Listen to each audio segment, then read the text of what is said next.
3 ക്ലാസ്സുകൾ നമ്മൾ കഴിഞ്ഞു. കുരിശുവരയെ കുറിച്ച് നമ്മൾ പഠിച്ചിരുന്നു.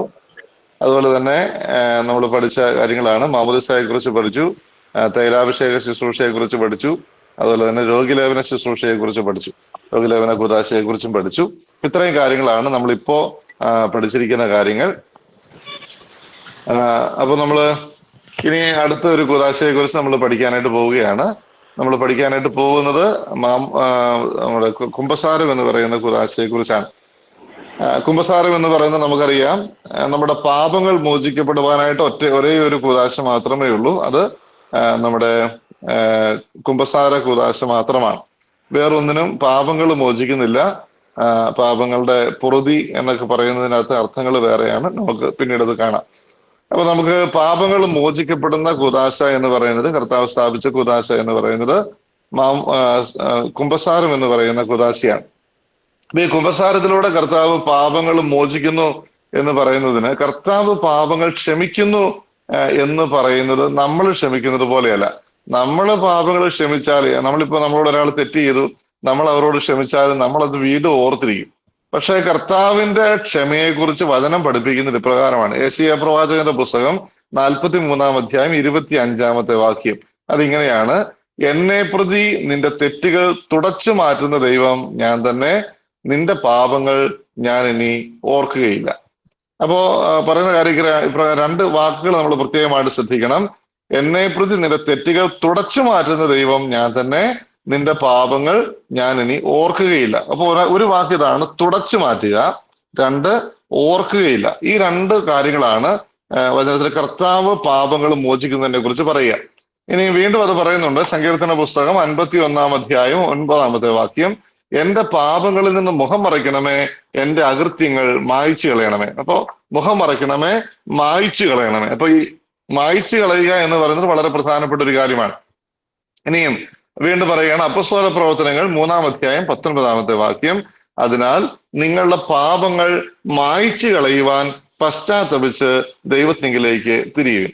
അപ്പോ ഈ കാര്യങ്ങൾ നമ്മൾ ഓർക്കുക. അപ്പൊ കർത്താവ് കുമ്പസാരത്തിലൂടെ ചെയ്യുന്ന അത്ഭുതം എന്നാണെന്നറിയാവോ? 2 വാക്കുകളാണ് പറയുക. നിന്റെ പാപങ്ങൾ അവൻ ഇനി ഓർക്കുകയില്ല, നിന്റെ പാപങ്ങൾ അവൻ മായ്ച്ചു കളയും.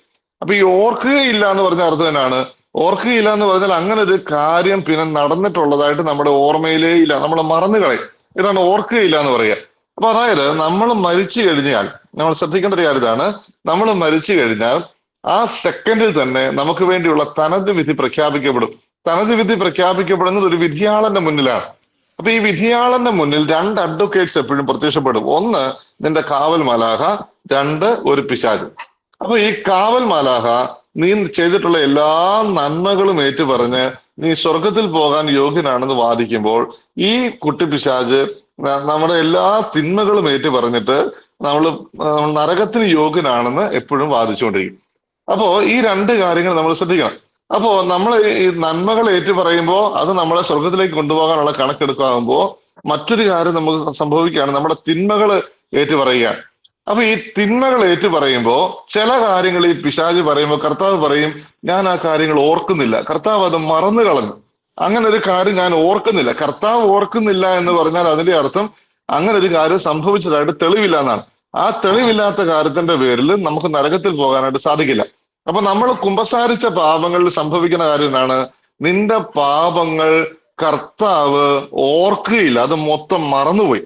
അപ്പൊ ഇത്രയും കാലം പിശാച്, നമ്മളൊരു 60 വർഷം അല്ലെങ്കിൽ 80 വർഷം 90 വർഷം ജീവിച്ചു എന്ന് വിചാരിക്കുക. ഈ 90 വർഷങ്ങളിൽ പിശാച് കഷ്ടപ്പെട്ട് നമ്മളെ കൊണ്ട് ചെയ്യിച്ച പാപങ്ങൾ നമ്മൾ കുമ്പസാരിച്ചിട്ടുണ്ടെങ്കിൽ ആ ഒറ്റ സെക്കൻഡ് കൊണ്ട് കർത്താവ് ആ പാപങ്ങൾ മറന്നു കളഞ്ഞു. പിന്നെ എത്ര പ്രാവശ്യം പിശാച് ഇത് പറഞ്ഞാലും കർത്താവിന്റെ ഓർമ്മയിലില്ല. അപ്പൊ അതുകൊണ്ട് തെളിവില്ല. അപ്പൊ അതുകൊണ്ട് അങ്ങനത്തെ ഒരു കാര്യം സംഭവിച്ചിട്ടേ ഇല്ലാത്ത അവസ്ഥയിലേക്ക് മാറി. ഇതാണ് കർത്താവ് ക്ഷമിച്ചാലുള്ള പ്രത്യേകത. അതാണ് കർത്താവിന്റെ ക്ഷമയുടെ പ്രത്യേകത. ഇനി 2-ാമത്തെ കാര്യം വളരെ വ്യക്തമായിട്ട് ബൈബിള് പഠിപ്പിക്കുന്ന കാര്യം ഇതാണ്: നിന്റെ പാപങ്ങൾ അവൻ മായ്ച്ചു കളയും. മായ്ച്ചു കളയും. അപ്പൊ ഈ മായ്ച്ചു കളയുന്ന ഒരു പ്രത്യേകതയുണ്ട്. അതായത് നമ്മള് പേനായും കൊണ്ട് പേപ്പറിൽ എഴുതി പരീക്ഷ എഴുതുകയാണ്. പേനായും കൊണ്ട് പേപ്പറിൽ എഴുതി തെറ്റിപ്പോയി എന്നടുക്കും, നമ്മളൊരു വെട്ടും. പക്ഷെ പരീക്ഷയുടെ സമയത്ത് ടീച്ചർ ഒരിക്കലും നമ്മൾക്ക് മാർക്ക് കുറയ്ക്കത്തൊന്നുമില്ല. ആദ്യം തെറ്റിപ്പോയതാണല്ലോ എന്ന് പറഞ്ഞ് മാർക്ക് കുറയ്ക്കത്തില്ല. പക്ഷെ ഒരു പ്രശ്നം എന്താണെന്ന് വെച്ച് കഴിഞ്ഞാൽ, ഈ പേപ്പർ എത്ര കാലത്തോളം നിലനിൽക്കുന്നോ അത്രയും കാലം ഇവൻ ആദ്യം തെറ്റിച്ചതാണെന്നുള്ളതിന്റെ തെളിവ് അവിടെ കിടക്കും. പക്ഷേ നമ്മൾ ബോർഡിൽ ചോക്ക് കൊണ്ട് എഴുതുകയെന്ന് വയ്ക്കുക, ബോർഡുകൾ ചോക്ക് കൊണ്ട് എഴുതുകയാണ്. ഈ ചോക്ക് കൊണ്ട് എഴുതുന്ന സമയത്ത് നമുക്ക് തെറ്റിപ്പോയി, എന്നാ സംഭവിക്കും? നമ്മൾ അത് മായ്ച്ചു കളയും. അപ്പൊ ഈ മായ്ച്ചു കളഞ്ഞാലുള്ള ഗുണം എന്നാന്നറിയോ? പിന്നെ അവിടെ ആ തെറ്റിയതിന്റെ പാടില്ല.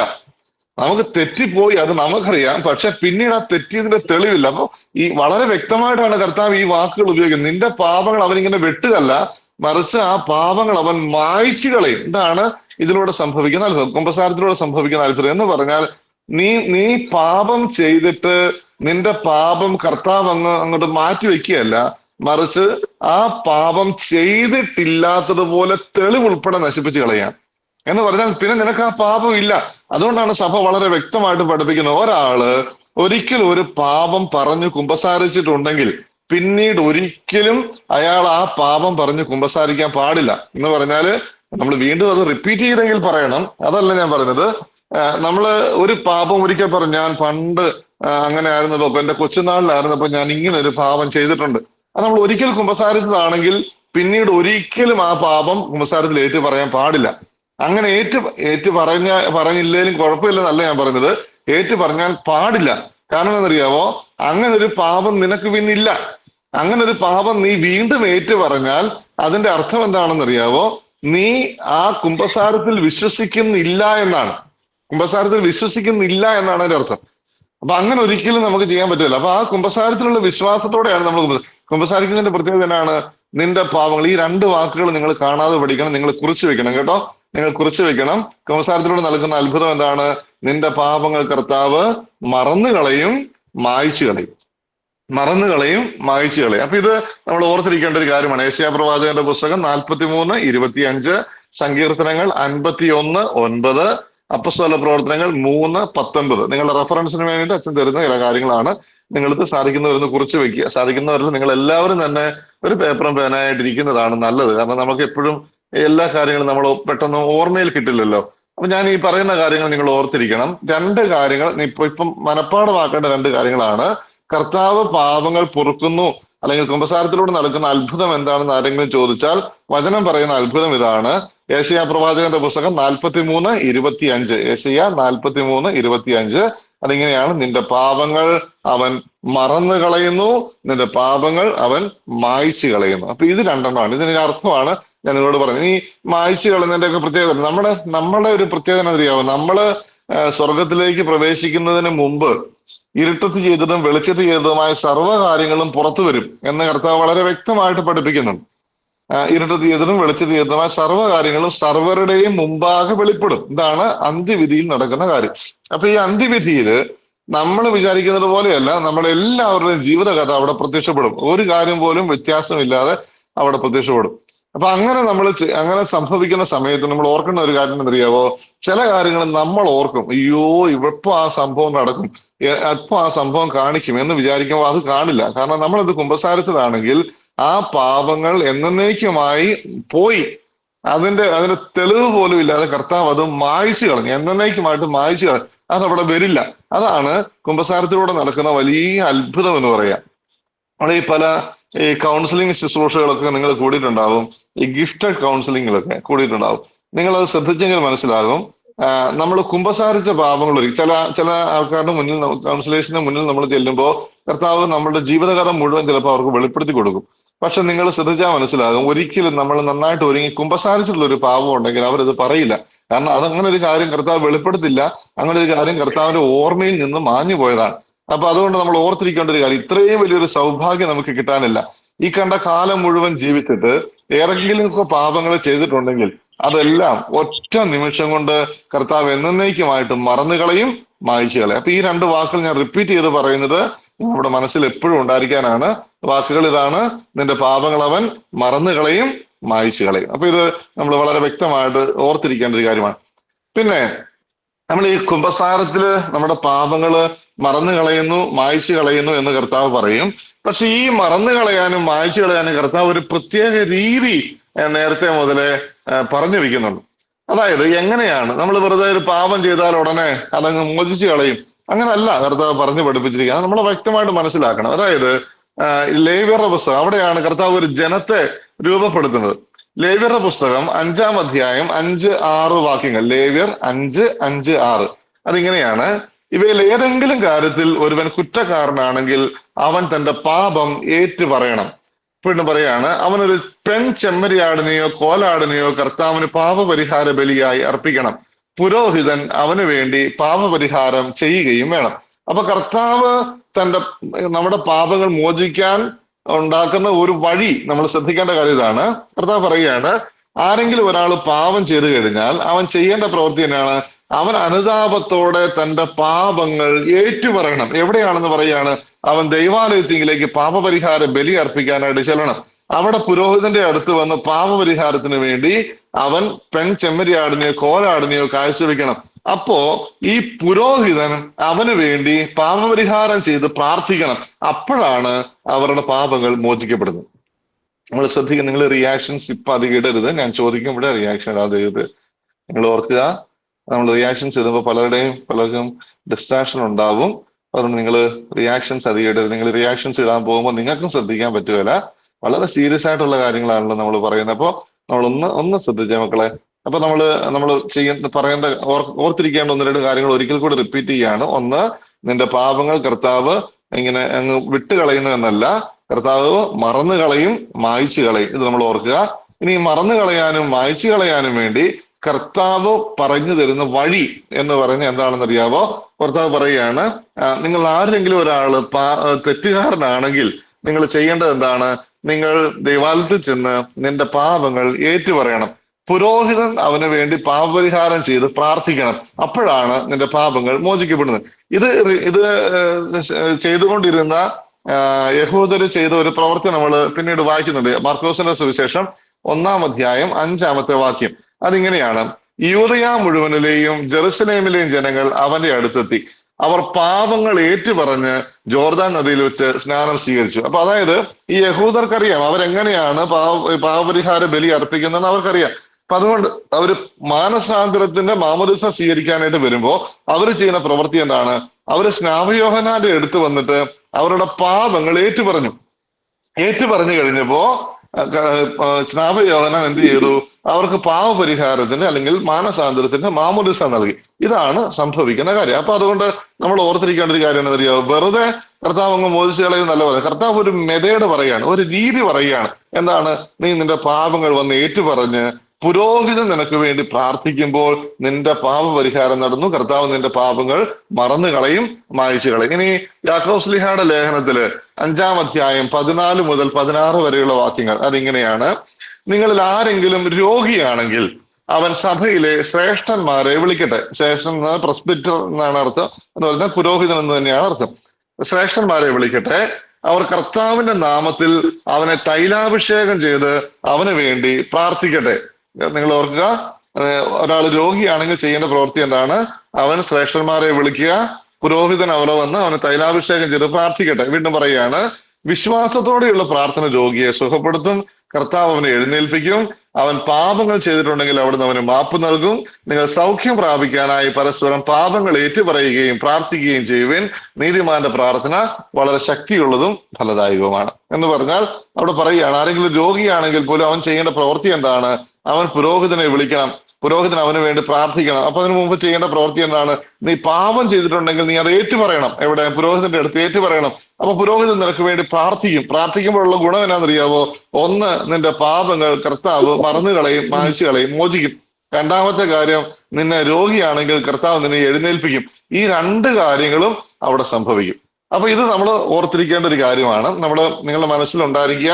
നമ്മൾ വളരെ പ്രധാനപ്പെട്ട കാര്യങ്ങൾ മാത്രമാണ് നമ്മൾ ഈ ക്ലാസ്സിലൂടെ പറയുക. ബാക്കി നിങ്ങളുടെ സംശയങ്ങൾക്കുള്ള ഉത്തരമാണ് അച്ഛൻ തരിക. അപ്പൊ നമ്മൾ ഓർത്തിരിക്കേണ്ട ഒരു കാര്യം, മാമോദീസയിലൂടെ നടക്കുന്ന അത്ഭുതം എന്താണ്? നിന്റെ പാപങ്ങൾ കർത്താവ് മറന്നു കളയും, മായ്ച്ചു കളയും. അതിനുള്ള വചനങ്ങൾ അച്ഛൻ നിങ്ങളോട് പറഞ്ഞു. ഇനി രണ്ടാമത്, അതെങ്ങനെയാണ്, എന്ത് ചെയ്യുമ്പോഴാണെന്ന് മറന്നു കളയുന്നത്, മായ്ച്ചു കളയുന്നത്? നീ പാപം ചെയ്തിട്ടുണ്ടെങ്കിൽ നീ എന്താണ് ചെയ്യേണ്ടത്? ദൈവാലയത്തിൽ വന്ന് നിന്റെ പാപങ്ങൾ ഏറ്റുപറയണം. പറഞ്ഞു കഴിയുമ്പോ പുരോഹിതൻ നിനക്ക് വേണ്ടി പാപപരിഹാരം ചെയ്ത് പ്രാർത്ഥിക്കും. അപ്പോഴാണ് നിന്റെ പാപങ്ങൾ മോചിക്കപ്പെടുന്നത്. ഇത് ചെയ്തുകൊണ്ടിരുന്ന യഹൂദർ ചെയ്ത പ്രവൃത്തി നമ്മൾ മനസ്സിലാക്കി. അത് സ്നാപകയോഹന്നാന്റെ അടുത്ത് വന്ന് അവർ തങ്ങളുടെ പാപങ്ങൾ ഏറ്റുപറഞ്ഞു കഴിഞ്ഞപ്പോൾ സ്നാപകയോഹന്നാൻ അവർക്ക് വേണ്ടി മാനസാന്തരത്തിന് മാമോദീസ നൽകി. വീണ്ടും യാക്കോബ് ശ്ലീഹ നമ്മളോട് പറഞ്ഞു തരുന്ന കാര്യം, പാപങ്ങൾ ഏറ്റുപറഞ്ഞു കഴിയുമ്പോൾ ചെയ്യുന്ന അത്ഭുതം എന്താണ്? പുരോഹിതൻ നിനക്ക് വേണ്ടി പ്രാർത്ഥിക്കും. അങ്ങനെ പ്രാർത്ഥിക്കുമ്പോൾ സംഭവിക്കുന്നതിനാണ്, നീ രോഗിയാണെങ്കിൽ നിന്നെ എഴുന്നേൽപ്പിക്കും, പാപം ചെയ്തിട്ടുണ്ടെങ്കിൽ കർത്താവ് നിനക്ക് മോചനം തരും. അപ്പൊ ഈ ഇത്രയും കാര്യങ്ങള് കുമ്പസാരത്തെ കുറിച്ച് നമ്മൾ വ്യക്തമായിട്ട് മനസ്സിലാക്കിയിരിക്കേണ്ട കാര്യങ്ങളാണ്. ഇനിയും നമുക്ക് ഇതിന്റെ കൂട്ടത്തിൽ തന്നെ പോകേണ്ട ഒരു കാര്യമാണ് ദണ്ഡവിമോചനം എന്ന് പറയുന്ന ഒരു കാര്യം. പലപ്പോഴും നമ്മൾ പലരും ഇങ്ങനെ കൺഫ്യൂഷൻ ചെയ്യുന്ന ഒരു കാര്യമാണ്, എന്താണ് ഈ ദണ്ഡവിമോചനം? അത് പാപങ്ങളുടെ മോചനമാണോ എന്നൊക്കെ. പാപങ്ങളുടെ മോചനത്തിന് വേണ്ടി നമുക്ക് ഒരേ ഒരു കുദാശയുള്ളൂ.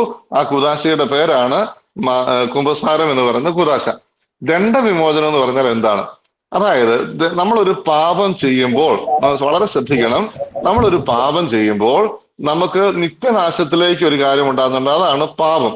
രണ്ടാമത്തേത് കാലിക ശിക്ഷയ്ക്ക് യോഗ്യമാക്കുന്ന ഒരു കാര്യമുണ്ട്, അതിന്റെ പേരാണ് കടം. അതായത് എല്ലാ പാപങ്ങൾക്കും ഒരു പാപവും ഉണ്ട്, ഒരു കടവുമുണ്ട്.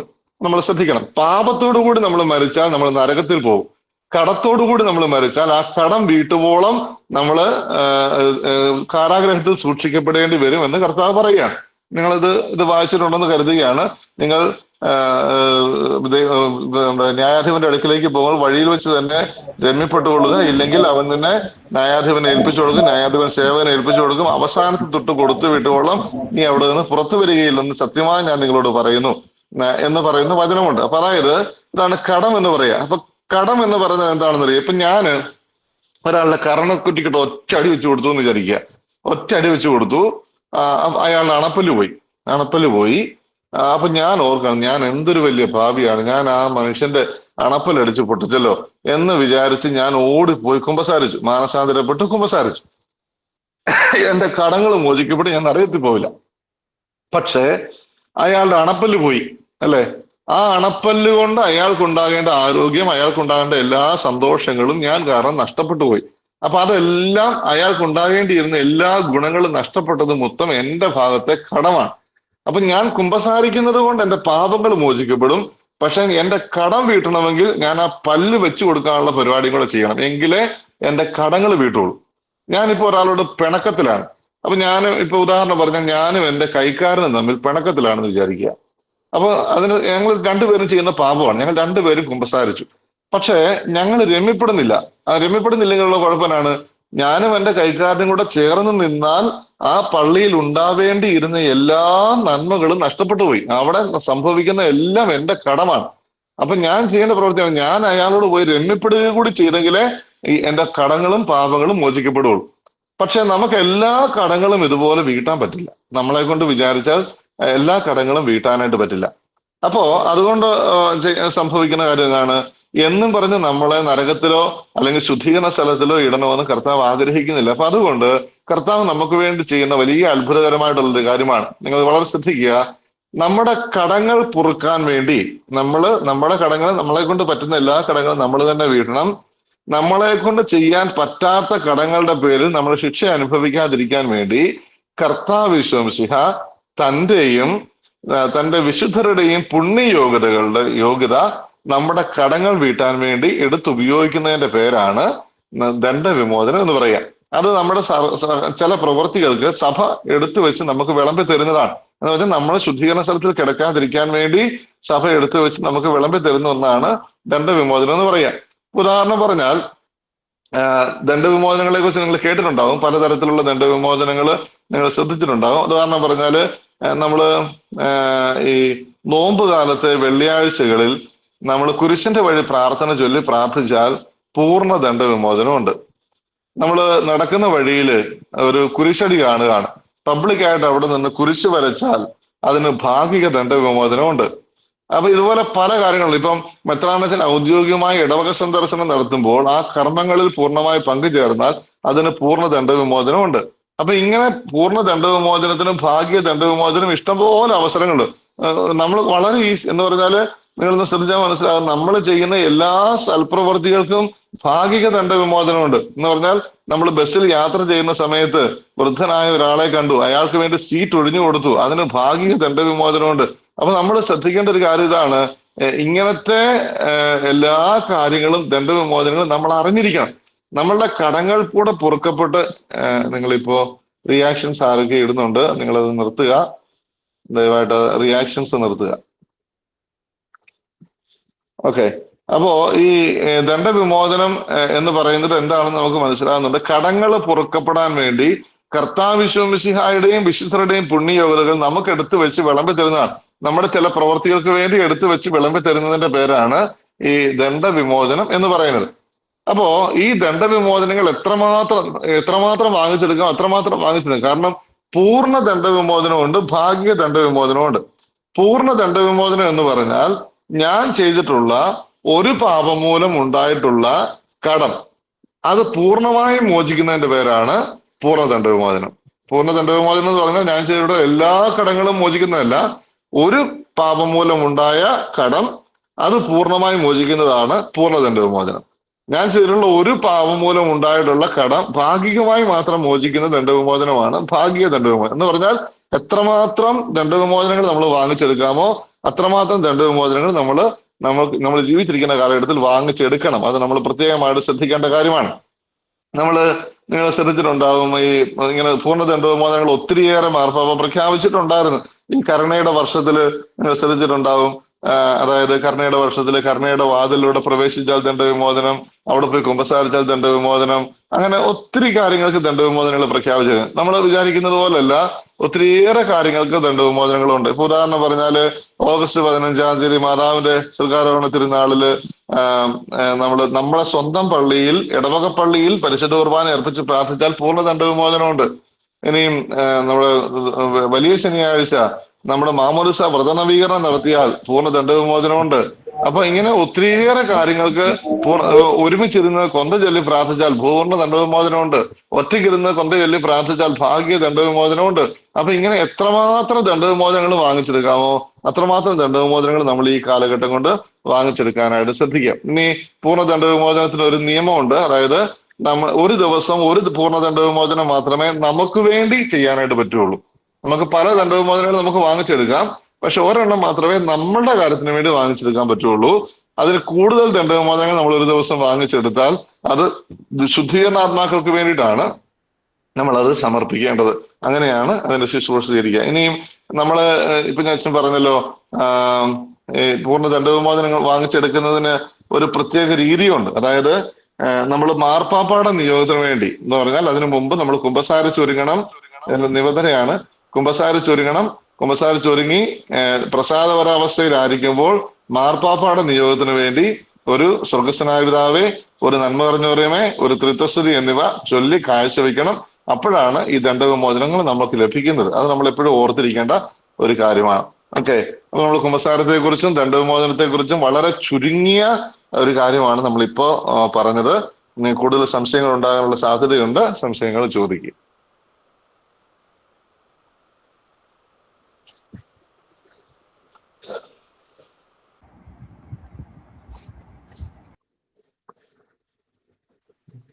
ചോദിക്കാമോ? ആദ്യം പറഞ്ഞ ബൈബിൾ വാക്യങ്ങൾ ഒന്നും കൂടെ പറയാവോ? ഏതിനെ കുറിച്ചുള്ളതാ? കുമ്പസാരത്തെ കുറിച്ച് ആദ്യം പറഞ്ഞതാണോ? ബൈബിൾ വാക്യങ്ങൾ ഏതൊക്കെയാണെന്നൊന്നും കൂടെ പറയാവോ? ഓക്കെ. അതായത് നിന്റെ പാപങ്ങൾ മായ്ച്ചു കളയുക, മറന്നു കളയുക എന്ന് പറയുന്നതിനുള്ള ബൈബിൾ വാക്യങ്ങളാണ്. യെശയ്യാ 43:25 കുറിച്ച് വയ്ക്കുന്നവര് കുറിച്ച് വയ്ക്കുക. യെശയ്യാ 43:25, സങ്കീർത്തനങ്ങൾ 51:9, അപ്പസ്തോല പ്രവർത്തനങ്ങള് 3:19.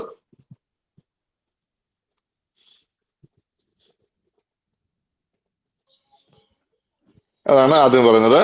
ഇനി ഏറ്റു പറയുക, വൈദികന്റെ ആശീർവാദം സ്വീകരിക്കണം എന്ന് പറയുന്ന വചനങ്ങൾ 1-2 നിങ്ങൾ പറഞ്ഞുതരാം. ലേവ്യരുടെ പുസ്തകം 5-ാം അധ്യായം 5-6 വാക്യങ്ങൾ. ലേവ്യർ 5:5-6.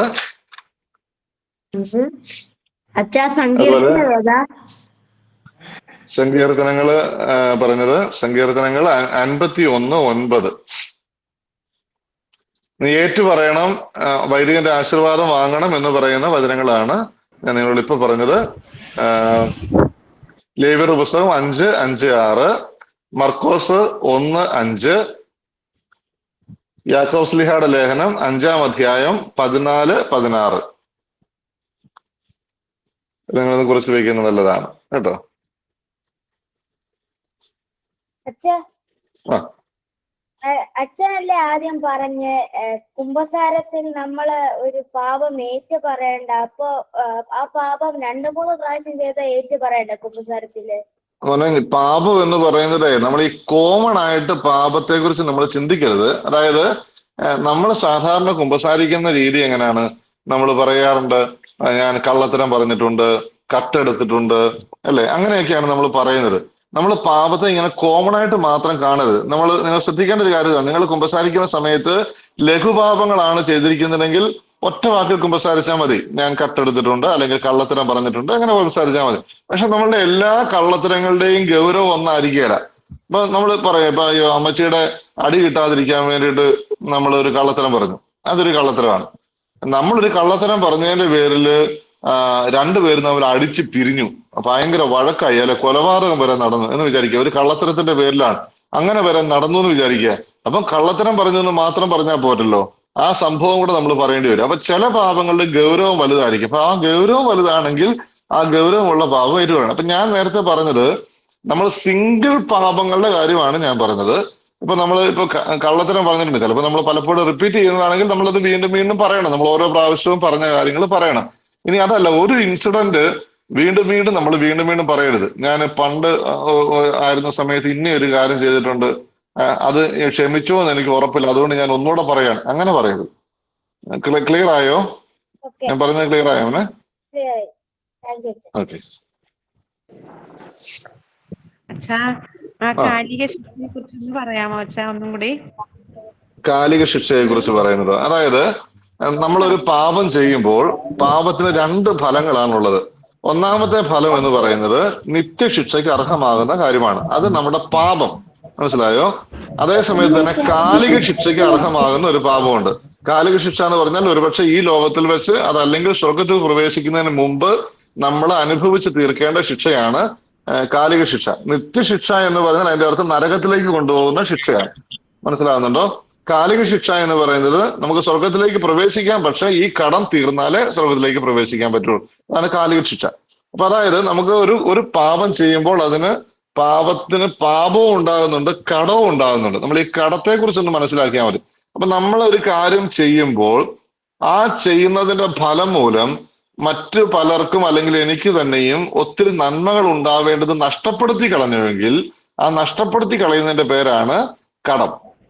ഞാൻ നിങ്ങളോട് നേരത്തെ പറഞ്ഞില്ലേ, ഇപ്പൊ നിങ്ങൾ നിങ്ങളുടെ വീട്ടിലെ കുടുംബനാഥനെയും കുടുംബനാഥയും തമ്മിൽ പിണക്കമാണെന്ന് വിചാരിക്കുക, അങ്ങ് പിണങ്ങി നിൽക്കുകയാണ്. അപ്പൊ അങ്ങനെ പിണങ്ങി നിൽക്കുമ്പോൾ ആ വീട്ടിലെ മറ്റുള്ളവർക്ക് എന്തുമാത്രം നഷ്ടങ്ങൾ ഉണ്ടാകുന്നുണ്ട്. നിങ്ങൾ ഒരുമിച്ച് നിന്നിരുന്നുവെങ്കിൽ നിങ്ങളുടെ മക്കളുടെ വളർച്ചയുടെ കാര്യത്തിൽ, അവർക്ക് ചെയ്തു കൊടുക്കേണ്ട കാര്യങ്ങളുടെ കാര്യത്തിൽ ഒക്കെ ഒത്തിരി കാര്യങ്ങൾ ആ കുഞ്ഞുങ്ങൾക്ക് കിട്ടേണ്ടതായിട്ടുണ്ടായിരുന്നു. പക്ഷെ അതെല്ലാം നഷ്ടപ്പെട്ടു പോയി, അല്ലെ? അതെല്ലാം നഷ്ടപ്പെട്ടു പോയി. അപ്പൊ അതൊക്കെയാണ് നമ്മുടെ കടം എന്ന് പറയുക. ആ നഷ്ടപ്പെടുത്തി കളയുന്ന ഗുണങ്ങളാണ് നമ്മളുടെ കടം എന്ന് പറയുക. അത് വീട്ടാതെ നമുക്ക് സ്വർഗത്തിലേക്ക് പ്രവേശിക്കാൻ പറ്റില്ല. അപ്പൊ അത് നമ്മളെ കൊണ്ട് വീട്ടാൻ പറ്റുന്നതെല്ലാം നമ്മൾ വീട്ടണം. ചില കാര്യങ്ങൾ നമുക്ക് വീട്ടാൻ പറ്റില്ല, അത് കഴിഞ്ഞു, ആ സമയം കഴിഞ്ഞു പോയി, ഇനി നമ്മളത് ചെയ്തിട്ട് കാര്യമില്ല. അങ്ങനത്തെ അവസ്ഥയൊക്കെ ഉണ്ടാകുമ്പോൾ അത് വീട്ടാത്തതിന്റെ പേരിൽ നമ്മൾ നരകത്തിൽ പോകണം, അല്ലെങ്കിൽ ശുദ്ധീകരണ സ്ഥലത്തിൽ കിടന്ന് പീഡാസഹനങ്ങൾ അനുഭവിക്കണമെന്ന് കർത്താവിന് താല്പര്യമില്ല. അപ്പൊ അതുകൊണ്ട് കർത്താവ് നമുക്ക് വേണ്ടി ചെയ്തു തന്നിരിക്കുന്ന ഒരു കാര്യമാണ് ദണ്ഡവിമോചനം എന്ന് പറയുക. ക്ലിയർ ആയോ? ഇല്ലെങ്കിൽ വീണ്ടും ചോദിക്കാം കേട്ടോ. ഓക്കെ. മർക്കോസിന്റെ ഇതേതാ? എന്താ മോനെ?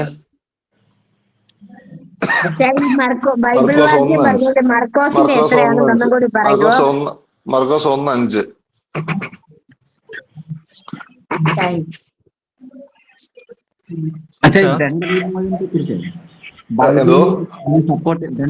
ബൈബിളിൽ സപ്പോർട്ട് ചെയ്യുന്ന ഏതെങ്കിലും ഭാഗങ്ങളുണ്ടോ? ദണ്ഡവിമോചനം ബൈബിളില് ബൈബിൾ വചനം സപ്പോർട്ട് ചെയ്യുന്ന എന്തെങ്കിലും ഉണ്ടോ? നമ്മള് പാപം ചെയ്യുന്നതിനെ കുറിച്ച് അച്ഛൻ 5 വചനങ്ങൾ പറഞ്ഞല്ലോ, എങ്ങനെ കുമ്പസാരിക്കുന്നതിനെ കുറിച്ചൊക്കെ. പല കടം ഉണ്ടാകും, ആ കടത്തിനെ കുറിച്ച്, അത് ന്യായാധിപന്റെ കാര്യം പറഞ്ഞാൽ കേട്ടു. അതല്ലാതെ ഈശോ ദണ്ഡവിമോചനം നേടാൻ വേണ്ടി ഇന്ന കാര്യങ്ങളൊക്കെ ചെയ്യണം എന്ന് പറഞ്ഞ അങ്ങനെ എന്തെങ്കിലും സപ്പോർട്ടിങ്? ദണ്ഡവിമോചനം എന്ന കാര്യത്തെ കുറിച്ച് നമ്മൾ ബൈബിളിൽ പറയുന്നില്ല. ദണ്ഡവിമോചനം എന്ന് പറയുന്നത് ശുദ്ധീകരണ സ്ഥലത്തെ കുറിച്ചാണ് ബൈബിൾ പറയുന്നത്. അതായത് ശുദ്ധീകരണ സ്ഥലത്തിൽ എന്ന് പറയുന്നത് നമ്മൾ അറിയാലോ, നമ്മൾ കർത്താവ് പറയുകയാണ്, നീ ന്യായാധിപന്റെ അടുക്കിലേക്ക് പോകുമ്പോൾ വഴിയിൽ വെച്ച് തന്നെ രമ്യപ്പെട്ടുകൊള്ളണം, ഇല്ലെങ്കിൽ ഉള്ള പ്രശ്നം പറയുന്നുണ്ട്. അത് കാരാഗ്രഹത്തിൽ ഏൽപ്പിക്കപ്പെടും, അവസാനത്തെ തൊട്ട് കൊടുത്തു വിട്ടുകൊള്ളും, നീ അവിടുന്ന് പുറത്തു വരികയില്ലെന്ന് സത്യമായി ഞാൻ നിന്നോട് പറയുന്നു എന്ന് പറയുന്നുണ്ട്. അതാണ് ശുദ്ധീകരണ സ്ഥലത്തെ കുറിച്ചുള്ള റെഫറൻസ് എന്ന് പറയുക. അപ്പൊ അങ്ങനത്തെ ഒരു കടം തീർക്കുന്ന അവസ്ഥയുണ്ട്. അത് നമ്മൾ എപ്പോഴും ഓർത്തിരിക്കണം. അപ്പോ പിന്നീട് ഈ ദണ്ഡവിമോചനം എന്നുള്ള കാര്യത്തെ കുറിച്ച് വിശുദ്ധരുടെ വെളിപ്പെടുത്തലുകൾ പലതും ഉണ്ട്, പ്രത്യക്ഷപ്പെടലുകൾ പലതും ഉണ്ടായിട്ടുണ്ട്. അതിൽ നിന്നാണ് ദണ്ഡവിമോചനം എന്നൊരു കാര്യത്തിലേക്ക് നമ്മൾ കടന്നു വരുന്നത്. മനസ്സിലായോ? ഓക്കെ.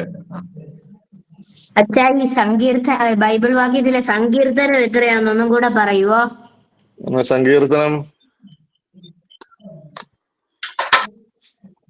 51:9 കേട്ടോ. അച്ഛാ, ഈ തനത് വിധിയുടെ സമയത്ത് ആ ആത്മാവ് സ്വർഗത്തിൽ എത്തിച്ചേർന്ന് കഴിഞ്ഞാൽ പിന്നെ ആ ആത്മാവിന് അന്ത്യവിധി എന്ന് പറഞ്ഞ ഒരു വിധി ഉണ്ടോ? അന്ത്യവിധി അന്ത്യവിധി, തനത് വിധി എന്ന് പറഞ്ഞ രണ്ട് വിധികളാണുള്ളത്. അതായത് തനത് വിധിയിൽ വിധിക്കപ്പെട്ട ഒരു വിധിക്ക് എന്തെങ്കിലും മാറ്റം അന്ത്യവിധിയിൽ ഉണ്ടാകുമോ എന്ന് ചോദിച്ചാൽ, തനത് വിധിയിലെ മാറ്റത്തിൽ യാതൊരു വിധത്തിലുമുള്ള മാറ്റം ഉണ്ടാവില്ല. അത് നിത്യമായിട്ടുള്ള വിധിയാണ് തനത് വിധി എന്ന് പറയുക. ഈ അന്ത്യവിധിയുടെ പ്രത്യേകത, തനത് വിധിയിൽ ഓരോരുത്തർക്കും അവരവരുടെ കാര്യങ്ങൾ വെളിപ്പെട്ട് കിട്ടുകയാണെങ്കിൽ അന്ത്യവിധിയിൽ സകലരുടെയും മുമ്പാകെ വെച്ച് എല്ലാ കാര്യങ്ങളും വെളിപ്പെടും എന്നുള്ളതാണ് പ്രത്യേകത. അപ്പോൾ സ്വർഗത്തിലും ഭൂമിയിലും പാതാളത്തിലുമുള്ള എല്ലാവരും വിളിച്ചു കൂട്ടപ്പെടും. എല്ലാവരുടെയും മുമ്പിൽ വെച്ച് എല്ലാവർക്കും വേണ്ടിയുള്ള വിധി പ്രസ്താവിക്കുന്നതാണ് അന്ത്യവിധി എന്ന് പറയുക. തനത് വിധി എന്ന് പറയുന്നത് ഓരോരുത്തരും മരിക്കുമ്പോൾ അവർക്ക് കിട്ടുന്ന വിധിയാണ്. അപ്പൊ അതിലൊരു വിധിയുടെ വ്യത്യാസം ഉണ്ടോ എന്ന് ചോദിച്ചാൽ, തനത് വിധിയിൽ ഒരാൾ നരകത്തിലേക്ക് പ്രവേശിച്ചുവെങ്കിൽ, നരകത്തിലേക്ക് പ്രവേശിക്കുന്ന എങ്ങനെയാണെന്ന് അറിയാവോ? ഒരാള്, നിങ്ങളിത് വളരെ ശ്രദ്ധിക്കേണ്ട ഒരു കാര്യമാണ്. തനത് വിധിയെക്കുറിച്ച് നമ്മുടെ വിധിയെക്കുറിച്ചുള്ള കാര്യം ഇപ്രകാരമാണ്, സഭ പഠിപ്പിക്കുന്ന കാര്യം ഇപ്രകാരമാണ്. ഒരാള് പാപത്തോടുകൂടെ, ചാവുദോഷത്തോടുകൂടെ മരിക്കുന്നവൻ നരകത്തിൽ പോകും. എങ്ങനെയാണ് പറയുന്നത്? ചാവുദോഷം ചെയ്തവൻ നരകത്തിൽ പോകുന്നല്ല, ചാവുദോഷത്തോടുകൂടെ മരിക്കുന്നവൻ നരകത്തിൽ പോകും എന്ന് പറഞ്ഞാൽ, ജീവിതത്തിന്റെ അവസാന സമയത്തെങ്കിലും കുമ്പസാരം ചുരുങ്ങിയാൽ ആ പാപം മോചിക്കപ്പെട്ടാണ് പോകുന്നതെങ്കിൽ അവൻ നരകത്തിൽ പോവില്ല. മനസ്സിലാകുന്നുണ്ടോ? എന്തോ മനസ്സിലായി. അല്ല, തനത് വിധിയിൽ അവർ സ്വർഗത്തിൽ എത്തിച്ചേർന്നല്ലോ, അപ്പോൾ പിന്നെ അന്ത്യവിധി പിന്നെ ഉണ്ടോ? അന്ത്യവിധിയെ കുറിച്ച് പറയുന്നത് ഇങ്ങനെയാണ്. അന്ത്യവിധിയില് എല്ലാവരുടെയും മുമ്പിൽ വെച്ച് ഈ വിധി പ്രസ്താവിക്കപ്പെടും. അതാണ് അന്ത്യവിധിയുടെ പ്രത്യേകത. ഇനിയും തനത് വിധിയില് ശുദ്ധീകരണ സ്ഥലം കിട്ടിയ ആൾക്കാരുണ്ട്. എന്ന് പറഞ്ഞാൽ ചാവുദോഷത്തോടു കൂടി അല്ല മരിച്ചത്, അയാൾ കുമ്പസാരിച്ചൊക്കെ ഒരുങ്ങിയിട്ടുണ്ട്, ഇതുപോലെ കടങ്ങൾ വീട്ടപ്പെടാനുണ്ട്, അല്ലെങ്കിൽ ലഘുപാപങ്ങളും ഉണ്ട്. അങ്ങനത്തെ ഒരു അവസ്ഥയിൽ കിടക്കുന്ന ആളുകളാണ് ശുദ്ധീകരണ സ്ഥലത്തിലെ ആത്മാക്കൾ എന്ന് പറയുക. അവരുടെ തനത് വിധി എന്ന് പറയുന്നത് നിന്റെ കടങ്ങൾ മോചിക്കപ്പെടുമ്പോൾ നീ സ്വർഗത്തിലേക്ക് പ്രവേശിക്കുമെന്നുള്ളതാണ്. അപ്പൊ അവര് മോചിക്കപ്പെടുന്നതിനനുസരിച്ച് സ്വർഗത്തിലേക്ക് പ്രവേശിച്ചുകൊണ്ടിരിക്കും. അപ്പോ ഒന്നെങ്കിൽ നരകം അല്ലെങ്കിൽ സ്വർഗം എന്നുള്ള വിധി അന്ത്യവിധിയിൽ പ്രസ്താവിക്കുന്ന സമയത്ത് എല്ലാവരുടെയും മുമ്പാകെ വെച്ച് ഓരോരുത്തരെ കുറിച്ചുള്ള വിധി പ്രസ്താവിക്കപ്പെടും. അതാണ് ഇതിന്റെ വ്യത്യാസം. ക്ലിയർ ആയോ? ഓക്കെ, താങ്ക് യു അച്ഛാ. കേൾക്കാമോ? കേൾക്കാം. എനിക്കൊരു സംശയമുള്ള ഇതാണ്.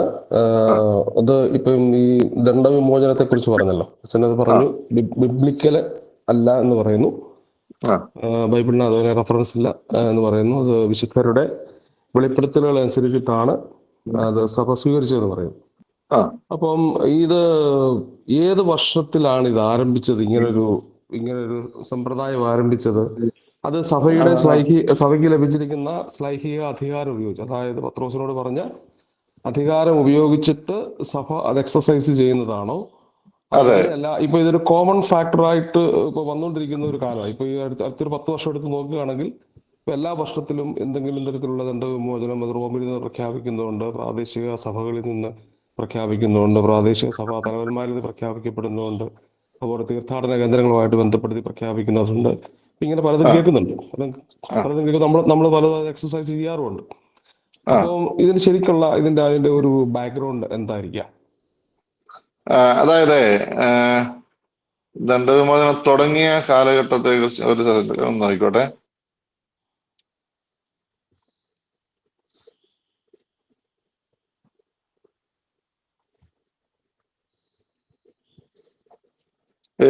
ഇത് സഭയുടെ ശ്ലൈഹിക അധികാരം ഉപയോഗിച്ച് തന്നെ ചെയ്യുന്ന ഒരു പ്രവൃത്തിയാണ് ദണ്ഡവിമോചനം എന്ന് പറയുന്നത്. അത് നമ്മൾ ശ്രദ്ധിക്കേണ്ട ഒരു കാര്യമാണ്. 3-4 നൂറ്റാണ്ടുകളിലാണ് ഈ പറയുന്ന ദണ്ഡവിമോചനം തുടങ്ങിയത്. പക്ഷെ ഔദ്യോഗികമായിട്ട് തുടങ്ങിയത് 11-ാം നൂറ്റാണ്ടിലാണ്. അതുവരെ അങ്ങനെ ഒരു കാര്യം ഉണ്ടായിട്ടില്ലായിരുന്നു. അതിനുശേഷമാണ് 11-ാം നൂറ്റാണ്ട് മുതൽ ഈ ദണ്ഡവിമോചനം എന്നുള്ള കാര്യം ഔദ്യോഗികമായിട്ട് അംഗീകരിച്ച് അത് കുറച്ചുകൂടെ പ്രാബല്യത്തിലായത്. എന്നാൽ ഇപ്പോൾ ഇത് വളരെ കൃത്യമായിട്ട് തന്നെ പഠിപ്പിക്കുന്ന ഒരു കാര്യമാണ് ദണ്ഡവിമോചനം ഉണ്ട് എന്നുള്ള കാര്യം. നമ്മള് ചില കാര്യങ്ങൾ സഭ പഠിപ്പിക്കുന്നത് നീ ഇത് വിശ്വസിച്ചേ പറ്റൂ എന്നുള്ള കാര്യങ്ങളുണ്ട്. ആ വിശ്വസിച്ചേ പറ്റൂ എന്ന് പറയുന്ന പഠിപ്പിക്കുന്ന കാര്യങ്ങളാണ് നമ്മുടെ വിശ്വാസ പ്രമാണത്തിലുള്ള കാര്യങ്ങൾ. വിശ്വാസ പ്രമാണത്തിലുള്ള ഒരു വാക്ക് പോലും നമുക്ക് ഒരല്പം പോലും വെള്ളം ചേർക്കാൻ പറ്റില്ല.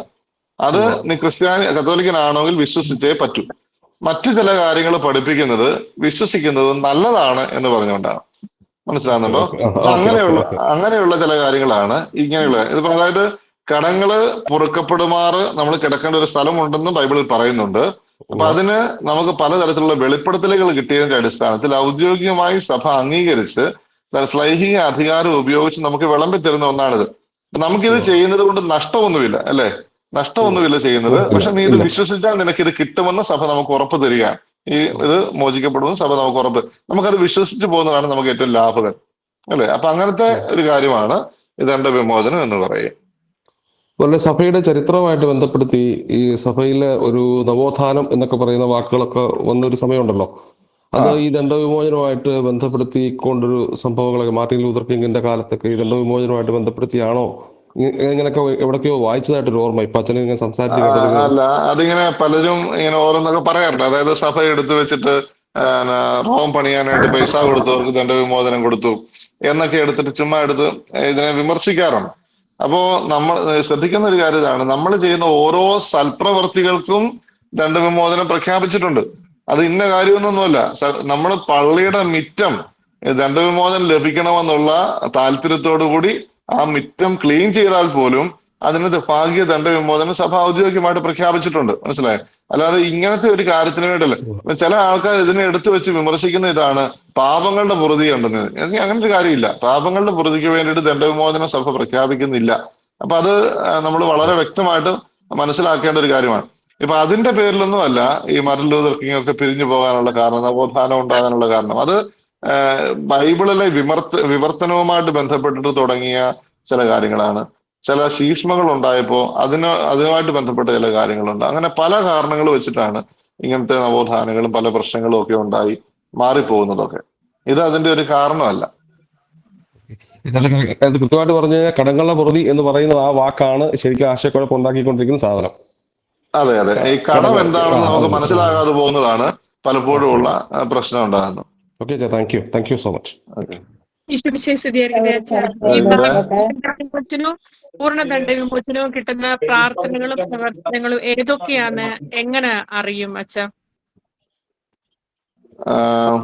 ദണ്ഡവിമോചനങ്ങൾ ഏതൊക്കെയാണെന്നുള്ളതിനാണോ? അല്ല, പൂർണ്ണ ദണ്ഡവിമോചനം ഭാഗിക ദണ്ഡവിമോചനം കിട്ടുന്ന പ്രാർത്ഥനകളും കുറച്ച് അച്ഛൻ പറഞ്ഞു. അത് മുഴുവനും ഒരു മിനിറ്റ്, ഞാനൊരു പുസ്തകം കാണിക്കാം.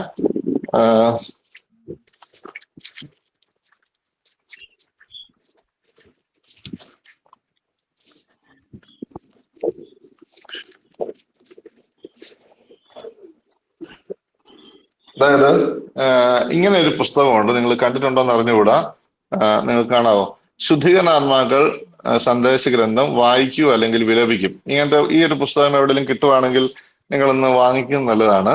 ഇതിൻ്റെ അകത്ത് സഭ പ്രഖ്യാപിച്ചിട്ടുള്ള ദണ്ഡവിമോചനങ്ങള്, അങ്ങനത്തെ പ്രാർത്ഥനകള്, ഇതെല്ലാം ഇതിൻ്റെ അകത്ത് ലിസ്റ്റ് ചെയ്തിട്ടുണ്ട്.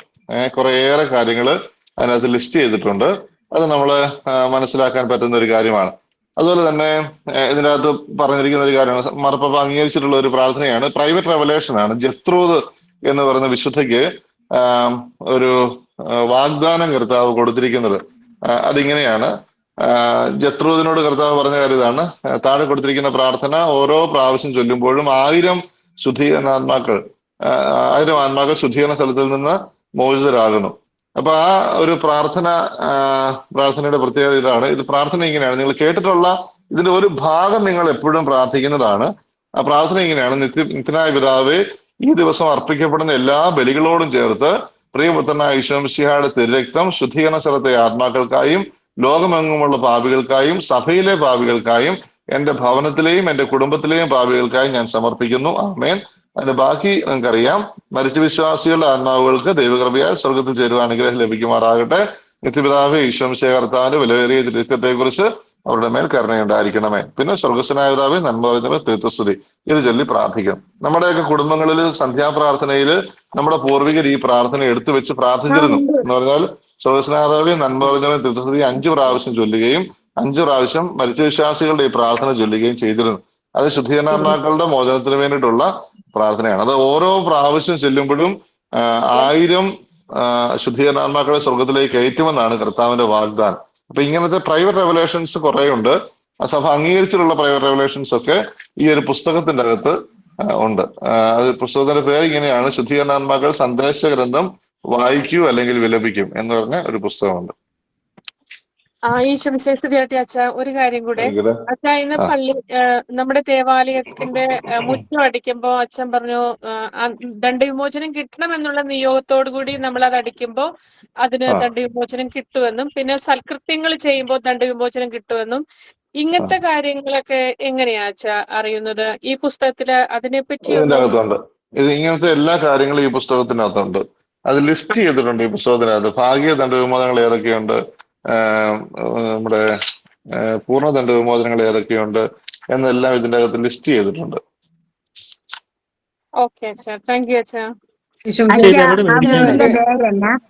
ഈ പുസ്തകം തൃശ്ശൂർ സ്പിരിച്വാലിറ്റി സെന്ററിൽ നിന്നാണോ അച്ഛാ ഇത് കിട്ടുന്നതോ?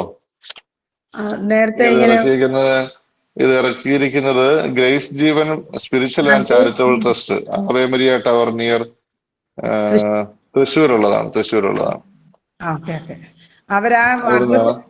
അവര് പോസ്റ്റിൽ അയച്ചു തരും. അതെ അതെ, ചെയ്തിട്ടുണ്ട്. അവര് അങ്ങനെ കുറെ സാധനങ്ങൾ ഇതിന്റെ അകത്ത് എഴുതിയിട്ടുണ്ട്. ഉദാഹരണം പറഞ്ഞാല് പൂർണ്ണ ദണ്ഡവിമോചനം, നോമ്പുമായി ബന്ധപ്പെട്ടത് വിശുദ്ധ കുരിശിന്റെ വഴി പ്രാർത്ഥന നടത്തുക, അരമണിക്കൂറെങ്കിലും ഈശോയുടെ പീഡാനുഭവത്തെ പറ്റി വായിച്ച് ധ്യാനിക്കുക, വലിയ നോമ്പിലെ വെള്ളിയാഴ്ച കുരിശുരൂപത്തിന് മുമ്പിൽ ജപം ചൊല്ലി പ്രാർത്ഥിക്കുക, പെസഹ വ്യാഴാഴ്ച വാഴുവിന്റെ ഗീതം ആലപിക്കുക, ദുഃഖ വെള്ളിയാഴ്ച ആരാധനാക്രമപ്രകാരം കുരിശിന്റെ ആരാധനയിൽ പങ്കെടുത്ത് ചുംബിക്കുക, ദുഃഖ ശനിയാഴ്ചയിലെ തിരുക്കർമ്മങ്ങളനുബന്ധിച്ച് ജ്ഞാനസ്നാന വ്രതവാഗ്ദാനം നടത്തുക, ഇടവക മധ്യസ്ഥന്റെ തിരുനാൾ പള്ളി സന്ദർശിക്കുക, പ്രാർത്ഥിക്കുക, ഓഗസ്റ്റ് 15 സ്വർഗാരോപണ തിരുനാളിൽ ഇടവക പള്ളി സന്ദർശിച്ച ക്രമപ്രകാരം ആരാധന നടത്തുക, പള്ളിയോ അൽത്താരിയോ കൂദാശ ചെയ്യുന്ന ദിവസം പള്ളി സന്ദർശിച്ച് പ്രാർത്ഥിക്കുക, രൂപതയിലെ മെത്രാൻ ഔദ്യോഗിക ഇടവക സന്ദർശനം നടത്തുമ്പോൾ അദ്ദേഹത്തിന്റെ പ്രധാന കാർമ്മികത്വം വഹിക്കുന്ന തിരുക്കർമ്മങ്ങളിൽ സംബന്ധിച്ച് പ്രാർത്ഥിക്കുക, സ്വന്തം ജ്ഞാനസ്നാന ദിനത്തിൽ വാഗ്ദാനം നവീകരിക്കുക, അതുപോലെ തന്നെ ക്രിസ്തുവിന്റെ രാജത്വ തിരുനാളിൽ മനുഷ്യകുലത്തെ മുഴുവൻ പ്രതിഷ്ഠിക്കുന്ന പ്രതിഷ്ഠാജപം ചൊല്ലുക. അങ്ങനെ ഇഷ്ടംപോലെ അവസരങ്ങളുണ്ട്. ഇനി ബൈബിളുമായിട്ട് ബന്ധപ്പെട്ടിട്ടാണെങ്കിൽ ദിവ്യകാരുണ്യസനത്തിൽ ഒറ്റയ്ക്കോ സമൂഹമായോ അരമണിക്കൂറെങ്കിലും ആരാധന നടത്തുക, പ്രഥമ ദിവ്യകാരുണ്യം സ്വീകരിക്കുന്നവർക്കും ആ കർമ്മത്തിൽ ഭക്തിപൂർവ്വം പങ്കെടുക്കുന്നവർക്കും പൂർണ്ണ ദണ്ഡവിമോചനമുണ്ട്. അരമണിക്കൂറെങ്കിലും ദിവസവും ബൈബിൾ ഭക്തിയോടെ വായിച്ച് ധ്യാനിക്കുന്നവർക്ക് പൂർണ്ണ ദണ്ഡവിമോചനമുണ്ട്. അരമണിക്കൂർ കുറവായാൽ ഭാഗ്യ ദണ്ഡവിമോചനമുണ്ട്. ഇങ്ങനെ എല്ലാ കാര്യങ്ങളും ഉണ്ട്. ഇനി ഭാഗ്യ ദണ്ഡവിമോചനമാണെങ്കിൽ ഉപവിപ്രവൃത്തികൾ ചെയ്യുക, പാപപരിഹാരത്തിനായി ആശയടക്കം ചെയ്യുക, രോഗികളെ സന്ദർശിക്കുക, ക്ലേശിതരെ ആശ്വസിപ്പിക്കുക, പണം കൊടുത്തോ മറ്റോ പാവങ്ങളെ സഹായിക്കുക, അങ്ങനെ വിശുദ്ധ കുരിശടയാളം വരച്ച് പ്രാർത്ഥിക്കുക, ത്രികാല ജപം ചൊല്ലുക, ശുദ്ധീകരണാത്മാക്കൾക്ക് വേണ്ടി പ്രാർത്ഥന നടത്തുക, സെമിത്തേരി സന്ദർശനം നടത്തുക, ഒപ്പീസ് ചെല്ലുക, ദിവ്യകാരുണ്യ ആരാധന ഒരു അരമണിക്കൂർ കുറവാണെങ്കിൽ ഭാഗ്യ ദണ്ഡവിമോചനം, കൂടുതലാണെങ്കിൽ പൂർണ്ണ ദണ്ഡവിമോചനം. ഇങ്ങനെ ഇഷ്ടംപോലെ സാധനങ്ങൾ ഇതിനകത്ത് ലിസ്റ്റ് ചെയ്തിട്ടുണ്ട്, പ്രഖ്യാപിച്ചിട്ടുള്ളത്. പബ്ലിഷ് ചെയ്തേക്കുന്നത് എവിടുന്നായിരുന്നു? തൃശ്ശൂരാണ്. Grace Jeevan Spiritual and Charitable Trust എന്ന് പറയുന്ന ഒരു ഇതിലാണ് അത് ചെയ്തിരിക്കുന്നത്.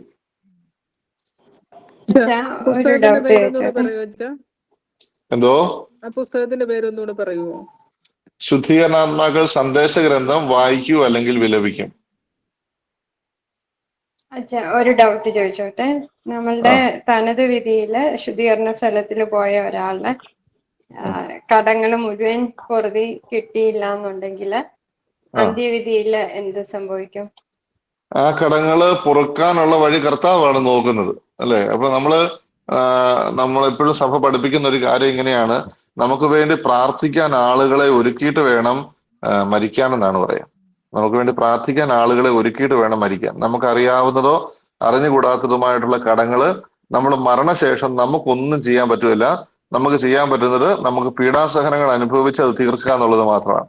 ഇപ്പൊ ഞാൻ നേരത്തെ പറഞ്ഞതിൽ ഒരു ശുദ്ധീകരണാത്മാവിന് കടങ്ങള് വേറെ ആരും മോചിച്ചു കൊടുക്കാനില്ലെങ്കിൽ, ജീവിച്ചിരിക്കുന്നവരാരും അവർക്ക് വേണ്ടി പരിഹാരം ചെയ്ത് പ്രാർത്ഥിക്കാനില്ല എങ്കിൽ അദ്ദേഹം അവിടെ ആ സഹനങ്ങൾ അനുഭവിക്കണം എന്നാണ് പറയുന്നത്. വിശുദ്ധരായിട്ടുള്ള ആളുകൾ പലരും അവരുടെ ഇപ്പം ബ്രിജിത്ത് എന്നൊക്കെ പറയുന്ന പുണ്യവതിക്ക് ഉണ്ടായിട്ടുള്ള ദർശനങ്ങളുണ്ട്. അപ്പം ബ്രിജിത്ത് പുണ്യാളത്തിയും ഒക്കെ പറയുന്ന ഒരു കാര്യം ഇതാണ്, ഒരു ശുദ്ധീകരണാത്മാക്കളുടെ ദർശനങ്ങൾ ഉണ്ടായിട്ടുള്ള പുണ്യതിയാണ്. അപ്പോൾ പുണ്യവതി പറയുന്ന കാര്യം ഇതാണ്, ഒരു ശുദ്ധീകരണാത്മാവ് നമ്മുടെ പ്രാർത്ഥന കൊണ്ടോ ത്യാഗപ്രവർത്തികൾ കൊണ്ടോ ഒരു മിനിറ്റ് മുമ്പെങ്കിലും സ്വർഗത്തിലേക്ക് പ്രവേശിക്കാൻ സാധിച്ചാൽ ആ ശുദ്ധീകരണാത്മാവിന്റെ ഏറ്റവും പ്രധാനപ്പെട്ട പ്രാർത്ഥന നമ്മൾ അവിടെ കിടക്കാതെ സ്വർഗത്തിലേക്ക് പ്രവേശിക്കുക എന്നതായിരിക്കും എന്നാണ്.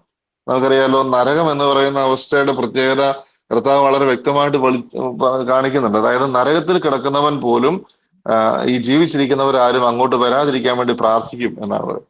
അതാണ് ലാസറിന്റെയും ധനവാന്റെ ഭൂമിക്കകത്ത് ഈ ധനവാൻ നരകത്തിൽ കിടന്നുകൊണ്ട് പ്രാർത്ഥിക്കുന്ന ഒരു പ്രാർത്ഥനയുണ്ട്. ലാസറിനെ എന്റെ സഹോദരങ്ങളുടെ അടുക്കിലേക്ക് അയക്കണേ, അവരത് ഒരു കാരണവശാലും ഇങ്ങോട്ട് വരാതിരിക്കട്ടെ എന്നാണ് പറയുക.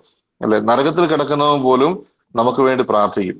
ശുദ്ധീകരണാത്മാക്കള് ഒരു മിനിറ്റ്, ഒരു സെക്കൻഡ് മുമ്പെങ്കിലും നമ്മുടെ പ്രാർത്ഥനകളുടെ സ്വർഗത്തിലേക്ക് എത്തിയാൽ ആ ആത്മാവിന്റെ നിരന്തരമായ പ്രാർത്ഥന നമ്മൾ ശുദ്ധീകരണ സ്ഥലത്തിൽ എത്താതെ പോലും സ്വർഗത്തിൽ എത്തണമേ എന്നുള്ളതായിരിക്കും. തനത് വിധി നമ്മൾ മരിക്കും വരെ നടക്കും, അന്തിമ വിധി എന്നാ നടക്കുന്നതെന്ന് നമുക്ക് അറിയത്തില്ലല്ലോ. അപ്പൊ അതിനെക്കുറിച്ച് പുത്രന് പോലും അറിഞ്ഞുകൂടാന്നാണ് കർത്താവ് പറയുക. അറിയില്ല. അപ്പൊ നേരത്തെ മരിച്ച് ശുദ്ധീകരണ സ്ഥലത്തിലോട്ട് പോകുന്നവർക്ക് കുറെ നാളത്തെ പ്രാർത്ഥന ഭൂമിയിൽ നിന്ന് ലഭിക്കുകയും അന്ത്യവിധിക്ക് മുമ്പായിട്ട് എന്തെങ്കിലും ഒരു ദിവസം കാണുമല്ലോ, അതിനു മുമ്പ് അപ്പൊ അവർക്ക് വേണ്ടി പ്രാർത്ഥിക്കാൻ ഒരു അവസരം കിട്ടാതെ വരുന്ന അങ്ങനെ വല്ലതും ഉണ്ടായാൽ? അതുകൊണ്ടാണല്ലോ മുമ്പേ പോയവർ ഭാഗ്യവാന്മാരെന്ന് കർത്താവ് നമ്മളോട് പറയുന്നു.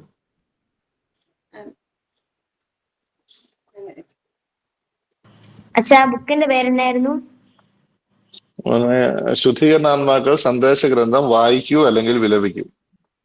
ഈ പുസ്തകത്തിനകത്ത് ഡീപ്പായിട്ടുണ്ട് എല്ലാ കാര്യങ്ങളും, കാണാവോ? ആണല്ലേ, എനിക്ക് ആ പുസ്തകത്തിന്റെ പേര് വായിക്കാൻ പറ്റുന്നില്ല, എന്ന് പറയുകയാണെങ്കിൽ എല്ലാവർക്കും ഉപകാരപ്പെടുമായിരിക്കും. ഓക്കെ. നിത്യജീവൻ പ്രാപിക്കുന്നതിനുള്ള 7 ദിവ്യമായ ഭക്തിയുടെ മാർഗങ്ങൾ. നമ്മള് ഇങ്ങനെ ഈ ഭക്തി പുസ്തകങ്ങളൊക്കെ നിങ്ങൾ നോക്കുമ്പോ അത് ഇംപ്രിമാത്തൂർ എന്ന് പറയുന്ന ഒരു സംഭവം ഉണ്ടായിരിക്കണം. അത് നിങ്ങൾ ശ്രദ്ധിക്കുക. ഇപ്പൊ ഇതിന്റെ അകത്ത് നോക്കിയാൽ ഇതിനകത്ത് മാർപ്പാപ്പയുടെ സർട്ടിഫിക്കറ്റ് ഇതിനകത്ത് കൊടുത്തിട്ടുണ്ടാവും. ഇതിനകത്ത് എന്ന് പറയുന്ന പോലെ ഇംപ്രിമാത്തൂർ അതാരാണ് ഇത് സാക്ഷ്യപ്പെടുത്തിയിരിക്കുന്നത് എന്ന് നിങ്ങളൊന്ന് നോക്കിയിട്ട് ഈ സ്പിരിച്വൽ ബുക്കുകൾ നമ്മൾ സ്വീകരിക്കാവുള്ളൂ കേട്ടോ. അതെപ്പോഴും നമ്മൾ ശ്രദ്ധിച്ചോണം. ഏത് സ്പിരിച്വൽ ബുക്കാണെങ്കിലും അത് ആരെഴുതിയതാണ്, എങ്ങനെയാണ് എന്നുള്ളതിന് ഒന്നെങ്കിൽ മെത്രാന്മാർ അല്ലെങ്കിൽ മാർപ്പാപ്പ നേരിട്ട് തന്നെ അങ്ങനെ ഇംപ്രിമാത്തൂർ കൊടുത്തത് മാത്രം നമ്മൾ അംഗീകരിച്ചാൽ മതി. അങ്ങനെ ഇംപ്രിമാത്തൂർ എന്നും പറഞ്ഞ് അങ്ങനെ ഒരു സാധനം എഴുതിയിട്ടുണ്ടാവും ഇങ്ങനത്തെ സ്പിരിച്വൽ ബുക്കുകളിൽ. ഫോൺ നമ്പർ ഉണ്ടോ അതിന്റെ, ആ ബുക്കിന്റെ? ഒരു സെക്കൻഡ്, ഇതിനകത്ത് കൊടുത്തിരിക്കുന്ന ഫോൺ നമ്പർ പറയാം. 944 711 4714. Okay, thank you.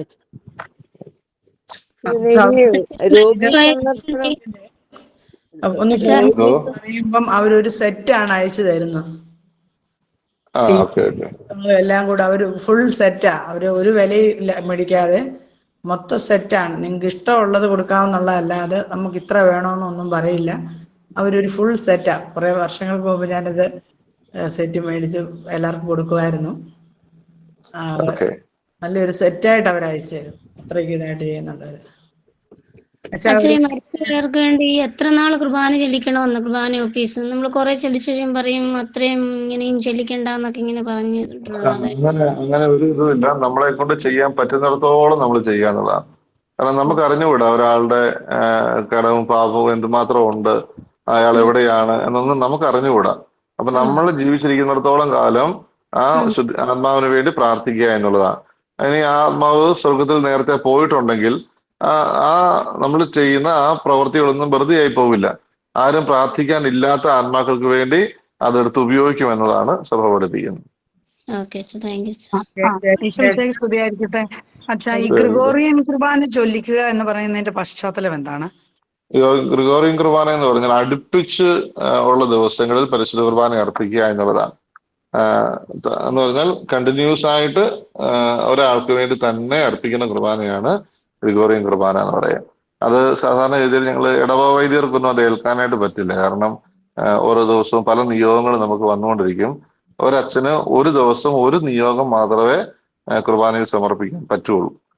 അപ്പൊ അതുകൊണ്ട് ഇടവ വൈദികർ അത് സാധാരണ ഏൽക്കില്ല. ഒന്നെങ്കിൽ സന്യാസ വൈദികർ അല്ലെങ്കിൽ പ്രീസ്റ്റ് ഹോമിലെ വൈദികരായിരിക്കും അത് ഏൽറ്റ് പ്രാർത്ഥിക്കുന്നത്. അപ്പൊ ഒരു ആത്മാവിന് വേണ്ടി തന്നെ നമ്മൾ അടുപ്പിച്ചുള്ള ദിവസങ്ങളിൽ പരിശുദ്ധ കുർബാന അർപ്പിച്ച് പ്രാർത്ഥിക്കുന്നതാണ് ഈ പറയുന്ന ഗ്രിഗോറിയൻ കുർബാന അർപ്പണം എന്ന് പറയാം. ചോദിക്കാന് ചിലരുടെ പഠനങ്ങളുണ്ട്, ശുദ്ധീകരണ സ്ഥലത്തിലെ ആത്മാക്കൾ സംസാരിക്കുന്നുണ്ട് എന്നൊക്കെയുള്ള പഠനങ്ങളെ കുറിച്ച് അച്ഛൻ ഒന്ന് പറയാം. നമ്മളെ സഭ അംഗീകരിച്ചിട്ടുള്ള കാര്യങ്ങൾ മാത്രമേ നമ്മൾ എടുക്കുക. ഈ ഒന്നാമത്തെ കാര്യം നമ്മൾ ശ്രദ്ധിക്കേണ്ട ഇതാണ്, ഈ പ്രൈവറ്റ് റെവലേഷൻ എന്ന് പറയുന്നത് നമുക്ക് പൊതു റെവലേഷൻ ഉണ്ട് അല്ലെ. പബ്ലിക് റെവലേഷൻ എന്ന് പറയുന്നത് ഈശോയോട് കൂടി അവസാനിച്ചു. ഈശോ സകല കാര്യങ്ങളും വെളിപ്പെടുത്തി പൂർത്തിയാക്കി. അതിനുശേഷമുള്ളത് പ്രൈവറ്റ് റെവലേഷൻസ് ആണ്. ഈ പ്രൈവറ്റ് റെവലേഷൻസിന്റെ കാര്യത്തിൽ സഭ ഇത് വിശ്വസിക്കുന്നത് നല്ലതാണ്. ഇങ്ങനെ ഒരു കാര്യം നടന്നിട്ടുണ്ടെന്ന് പല കാര്യങ്ങൾ കൊണ്ട് സഭ അംഗീകരിക്കുന്നു. ഇത് വിശ്വസിക്കുന്നത് കൊണ്ട് തെറ്റില്ല എന്നാണ് പറയുക. അപ്പൊ അത് നമ്മൾ വിശ്വസിക്കുന്നത് കൊണ്ട് തെറ്റില്ല എന്നേ ഉള്ളൂ. അത് ഔദ്യോഗികമായിട്ട് അത് വിശ്വസിച്ചില്ലെങ്കിൽ കുഴപ്പമുണ്ടോ, അത് വിശ്വസിക്കാതിരുന്നാൽ കത്തോലിക്കനാവാതിരിക്കുമോ എന്ന് ചോദിച്ചാൽ അത് വിശ്വസിച്ചില്ലെങ്കിലും കത്തോലിക്കനാണ്. ഞാൻ നിങ്ങളോട് നേരത്തെ പറഞ്ഞല്ലോ, നമ്മൾ വിശ്വസിക്കണമെന്ന് നിർബന്ധമുള്ള കാര്യങ്ങൾ വിശ്വാസ പ്രമാണത്തിലെ ഓരോ വാക്കുമാണ്. നമ്മൾ അതിനെക്കുറിച്ചുള്ള പഠനം നടത്തുമ്പോൾ വിശ്വാസ പ്രമാണത്തിലെ ഓരോ വാക്കിന്റെ അർത്ഥം പറഞ്ഞ് നമ്മൾ പറയും. വിശ്വാസ പ്രമാണത്തിലെ ഒരു വാക്കിന്റെ അകത്ത് പോലും വെള്ളം ചേർത്താൽ നമ്മൾ കത്തോലിക്കനാവില്ല. അതേസമയത്ത് പ്രൈവറ്റ് റെവലേഷൻസ് അത് വിശ്വസിക്കുന്നത് നല്ലതാണെന്ന് പഠിപ്പിക്കുള്ളൂ. അതിനകത്ത് പ്രധാനപ്പെട്ട ഒരു വ്യക്തിയാണ് ബ്രിജിത്ത് എന്ന് പറയുന്ന വിശുദ്ധ, അതുപോലെ തന്നെ ജത്രൂദ് എന്ന് പറയുന്ന വിശുദ്ധ. അവർക്കൊക്കെയാണ് ഈ ശുദ്ധീകരണാത്മാക്കളുടെ ദർശനങ്ങൾ ഉണ്ടായെന്ന് സഭ ഔദ്യോഗികമായിട്ട് അംഗീകരിക്കുന്ന ആളുകൾ. പിന്നെ അതുപോലെ തന്നെ വിശുദ്ധ ഗ്രന്ഥത്തിൽ എഴുതിയിട്ടുണ്ട്, കർത്താവ് ഉയർത്തെഴുന്നേറ്റ സമയത്ത്, അല്ല രണ്ടാം വരവിന്റെ സമയത്ത് കല്ലറകളിലുള്ളവരെല്ലാം ഉയർത്തെഴുന്നേറ്റു. ആ സമയത്ത് കല്ലറകളിലുള്ളവരാണോ ഒന്ന് ക്ലാരിഫൈ?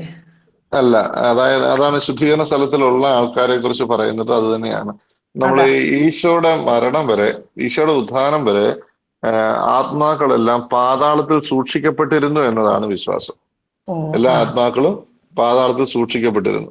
അതുകൊണ്ടാണ് ഈശോ സ്വർഗത്തിലേക്കുള്ള ആദ്യജാതം എന്ന് പറയുക. ഈശോ ഉത്ഥാനം ചെയ്തപ്പോ ഈശോ സ്വർഗത്തിലേക്ക് പ്രവേശിച്ചു. അനേകം ആത്മാക്കളോടുകൂടി അവൻ സ്വർഗത്തിലേക്ക് പ്രവേശിച്ചു. പിന്നെ ഈ പാതാളത്തിൽ സൂക്ഷിക്കപ്പെടുന്ന പരിപാടിയില്ല. പിന്നെ നമ്മൾ മരിക്കുമ്പോൾ തന്നെ തനത് വിധി പ്രഖ്യാപിച്ച് അവർക്ക് വേണ്ടിയുള്ള സ്ഥലത്തേക്ക് അവർ പോവുകയാണ്. പിന്നെ ഉള്ളതെന്ന് പറയുന്നത് ശുദ്ധീകരണ സ്ഥലത്തിൽ സൂക്ഷിക്കപ്പെടുന്ന ആത്മാക്കളാണ്. ഈ ഒരു കാര്യം മാത്രമേ ഉള്ളൂ. നല്ല കള്ളനോട് ഇന്ന് എന്നോടുകൂടെ പരദേശയിലായിരിക്കും എന്ന് ചില കേസുകളിൽ മാത്രം ഇന്ന് എന്നോടുകൂടെ പരദേശയിലായിരിക്കും എന്നാണ് കർത്താവ് പറഞ്ഞത്. അതായത് ആ സെക്കൻഡിൽ തന്നെ ഈശോയുടെ മരണത്തോടു കൂടി സ്വർഗം നമുക്ക് വേണ്ടി തുറക്കപ്പെട്ടു, അവിടേക്കുള്ള പ്രവേശനം ആരംഭിച്ചു എന്നുള്ളതാണ്. അച്ഛോ, ഈ കാലിക ശിക്ഷയെ കുറിച്ചൊന്ന് വിശദീകരിക്കാവോ? ഈ കാലിക ശിക്ഷ എന്ന് പറഞ്ഞാല് നമ്മളെ നരകത്തിലേക്ക് കൊണ്ടുപോകുന്ന പാപങ്ങളല്ലാത്ത എല്ലാം നമ്മള് ഒരു പ്രത്യേക കാലം ശിക്ഷ അനുഭവിച്ച് തീർക്കേണ്ടതായിട്ടുണ്ട്.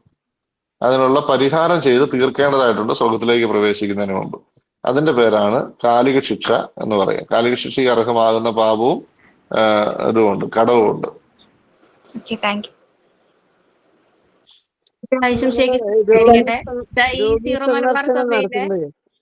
ഒരാൾ ചോദിക്കാം, എന്തോ രോഗി സന്ദർശനം നടത്തുമ്പോഴത്തേക്കിന് നമുക്ക് ഭാഗിക ദണ്ഡവിമോചനം കിട്ടുമെന്ന് അച്ഛൻ പറഞ്ഞല്ലോ. അപ്പൊ നമ്മൾ ആ നിയോഗം വെച്ചിട്ട് വേണോ?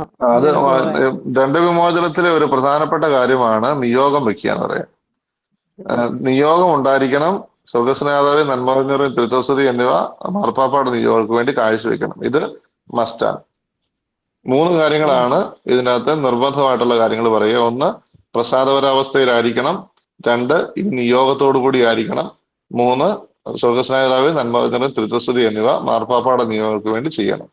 ഇത് 3 നിർബന്ധമുള്ള കാര്യമാണ്. അച്ഛാ, സീറോ മലബാർ സഭയിലെ സ്വർഗസ്ഥനായ പിതാവേൽ ഞങ്ങളുടെ കടക്കാരോട് ഞങ്ങൾ ക്ഷമിച്ചതുപോലെ എന്ന് പറയുമ്പോൾ ആ കടങ്ങൾ എന്ന് ഉദ്ദേശിക്കുന്നത് ഇത് തന്നെയാണോ? അതുപോലെ ലാറ്റിൻകാർ ചൊല്ലുമ്പോൾ ഞങ്ങളുടെ തെറ്റുകൾ എന്നാ പറയുന്നത്. പിന്നെ ഈശോ പഠിപ്പിച്ച പ്രാർത്ഥന ലൂക്കായുടെ സുവിശേഷത്തിൽ നമ്മൾ വായിക്കുമ്പോൾ അതിനകത്ത് പാപങ്ങൾ എന്നാ പറയുന്നത്. അപ്പൊ ഇത് തമ്മിലുള്ള അന്തരം എന്താണെന്ന് വ്യക്തമാക്കി തരാമോ?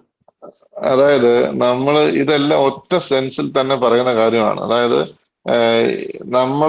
നമ്മളൊരു പാപം ചെയ്യുമ്പോൾ അതിലൂടെ കടങ്ങൾ ഉണ്ടാവുന്നുണ്ട്. നമ്മൾ ഈ ലോകത്ത് വെച്ച് തീർക്കേണ്ട പല കാര്യങ്ങളും ഉണ്ട്.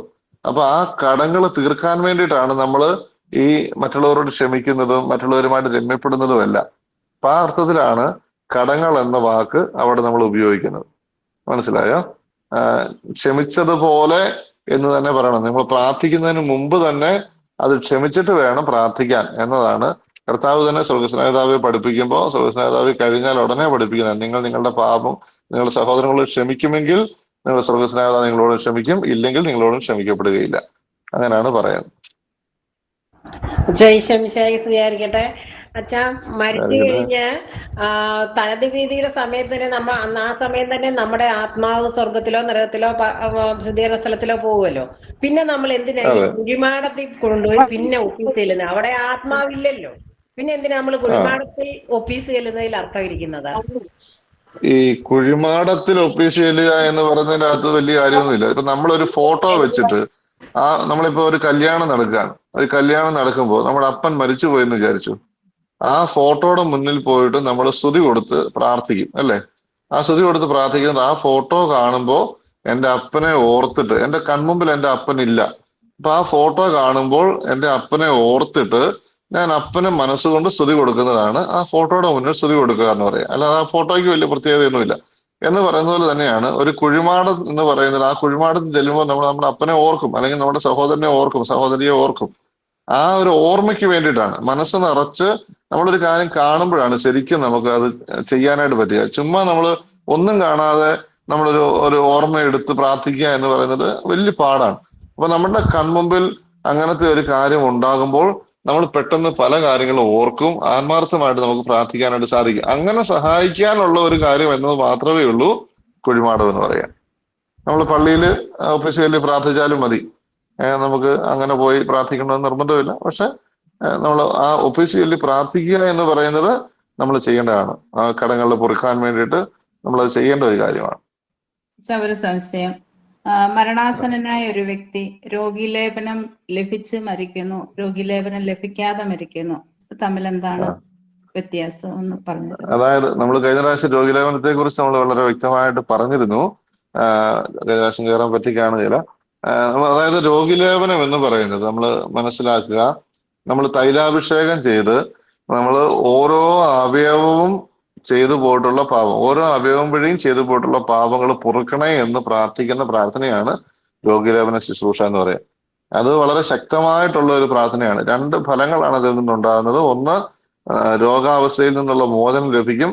2, പാപാവസ്ഥയിൽ നിന്നും ഉള്ള കടങ്ങളുടെ അവസ്ഥയിൽ നിന്നുള്ള മോചനം ലഭിക്കും. ഓരോ അവയവം എടുത്തു വെച്ചിട്ട് അതിനെ ആശീർവദിക്കുന്നതാണ് രോഗീലേപനം. അപ്പൊ നമ്മൾ ഓർത്തിരിക്കേണ്ട ഒരു കാര്യം ഇതാണ്, രോഗീലേപനം ഒരാൾ വേണ്ട എന്ന് പറഞ്ഞ് അയാൾ മരിക്കാനിടയായാൽ അയാളുടെ ഇതുമൂലം ഉണ്ടാകേണ്ടിയിരുന്ന ഫലങ്ങളുടെ എല്ലാം നഷ്ടപ്പെടുത്തി കളഞ്ഞതിന്റെ ഉത്തരവാദിത്വം അയാൾക്കാണ്. ഇനിയും കൂടെയുള്ളവരുടെ കുടുംബത്തിലുള്ളവരുടെ അനാസ്ഥ മൂലം ഒരാള് രോഗീലേപനം സ്വീകരിക്കാതെ മരിക്കാനിടയായാൽ ആ ജീവിച്ചിരിക്കുന്ന ആൾക്ക് അതിൽ മൂലം ഉണ്ടാകുന്ന ആ ആത്മാവ് അനുഭവിക്കേണ്ടി വരുന്ന എല്ലാ ഈ കാരണം കൊണ്ട് ആ ആത്മാവ് നരകത്തിലേക്ക് പ്രവേശിക്കുകയോ അല്ലെങ്കിൽ ശുദ്ധീകരണ സ്ഥലത്തിലേക്ക് പ്രവേശിക്കുകയോ ചെയ്താൽ ആ ആത്മാവിനുണ്ടാകുന്ന എല്ലാ ദോഷങ്ങളുടെയും ഉത്തരവാദി ആ കുടുംബത്തിലുള്ളവരായിരിക്കും, ആ ഉത്തരവാദിത്തപ്പെട്ട ആൾക്കാരായിരിക്കും. അപ്പൊ അതുകൊണ്ട് നമ്മൾ കഴിഞ്ഞ പ്രാവശ്യം പറഞ്ഞിരുന്നു, ഒരാൾ കിടപ്പ് രോഗിയാണെങ്കിൽ അയാൾക്ക് നമ്മൾ ഇത് കൊടുക്കുക എന്നുള്ളത് നിർബന്ധമായിട്ട് നമ്മൾ ചെയ്തിരിക്കേണ്ട കാര്യമാണ്. രോഗീലേപനം കൊടുക്കുക എന്നുള്ളത്. ഞാൻ പറയാറുള്ളൊരു കാര്യം, കിടപ്പ് രോഗിയാണെങ്കിൽ 6 മാസത്തിൽ ഒരിക്കൽ നമ്മൾ രോഗിലേപനം കൊടുക്കുന്നത് നല്ലതാണ്. അല്ലാതെ ഈ ഏറ്റവും അവസാനത്തെ നിമിഷം അങ്ങോട്ട് പോവും ഇങ്ങോട്ട് ഉറപ്പുള്ള ഒരു സമയത്ത് കൊടുക്കേണ്ട ഒന്നല്ല. ബോധപൂർവം കുമ്പസാരിച്ചിട്ട് കൊടുക്കേണ്ട ഒരു കാര്യമാണ് രോഗിലേപനം എന്ന് പറയുന്നത്. ഈ പ്രബോധനം വളരെ ഇമ്പോർട്ടന്റ് ആണ്. ഇത് സത്യം പറഞ്ഞാൽ പലർക്കും അറിയത്തില്ല. ഇത് പള്ളികൾ പറഞ്ഞ് മനസ്സിലാക്കുന്നില്ല. ഇപ്പൊ ഈ പറഞ്ഞത് പലർക്കും അറിയില്ല. അവർക്ക് അർഹതപ്പെട്ട ഈ കൂദാശ കിട്ടാതെ മരിക്കേണ്ടി വരുന്ന അവസ്ഥ അവർക്കുള്ളിൽ. എനിക്ക് പേഴ്സണലി അറിയാം, പലർക്കും ആഗ്രഹം ഉണ്ടെങ്കിലും വീട്ടുകാര് മരണത്തെ ഭയന്നിട്ടാണോ, അമ്മ വേഗം മരിച്ചു പോകുമെന്ന് വിചാരിച്ചിട്ടാണോ, എന്തോ ഇതിനെക്കുറിച്ചുള്ള അറിവില്ലായ്മ കൊണ്ടാണ് മറ്റുള്ളവർ പറഞ്ഞു കൊടുത്താൽ പോലും ചെയ്യാൻ അനാസ്ഥ കാണിക്കുന്നുണ്ട്. അന്നേരം ഇപ്പൊ ഈ പറഞ്ഞത് വളരെ സീരിയസ് ആയിട്ടുള്ള ഈ കാര്യം സത്യം പറഞ്ഞാൽ അറിയില്ല. മിക്കവാറും പേർക്ക് അറിയില്ല. കാരണം പള്ളികൾ ഇതിനെക്കുറിച്ച് പറയുന്നില്ല.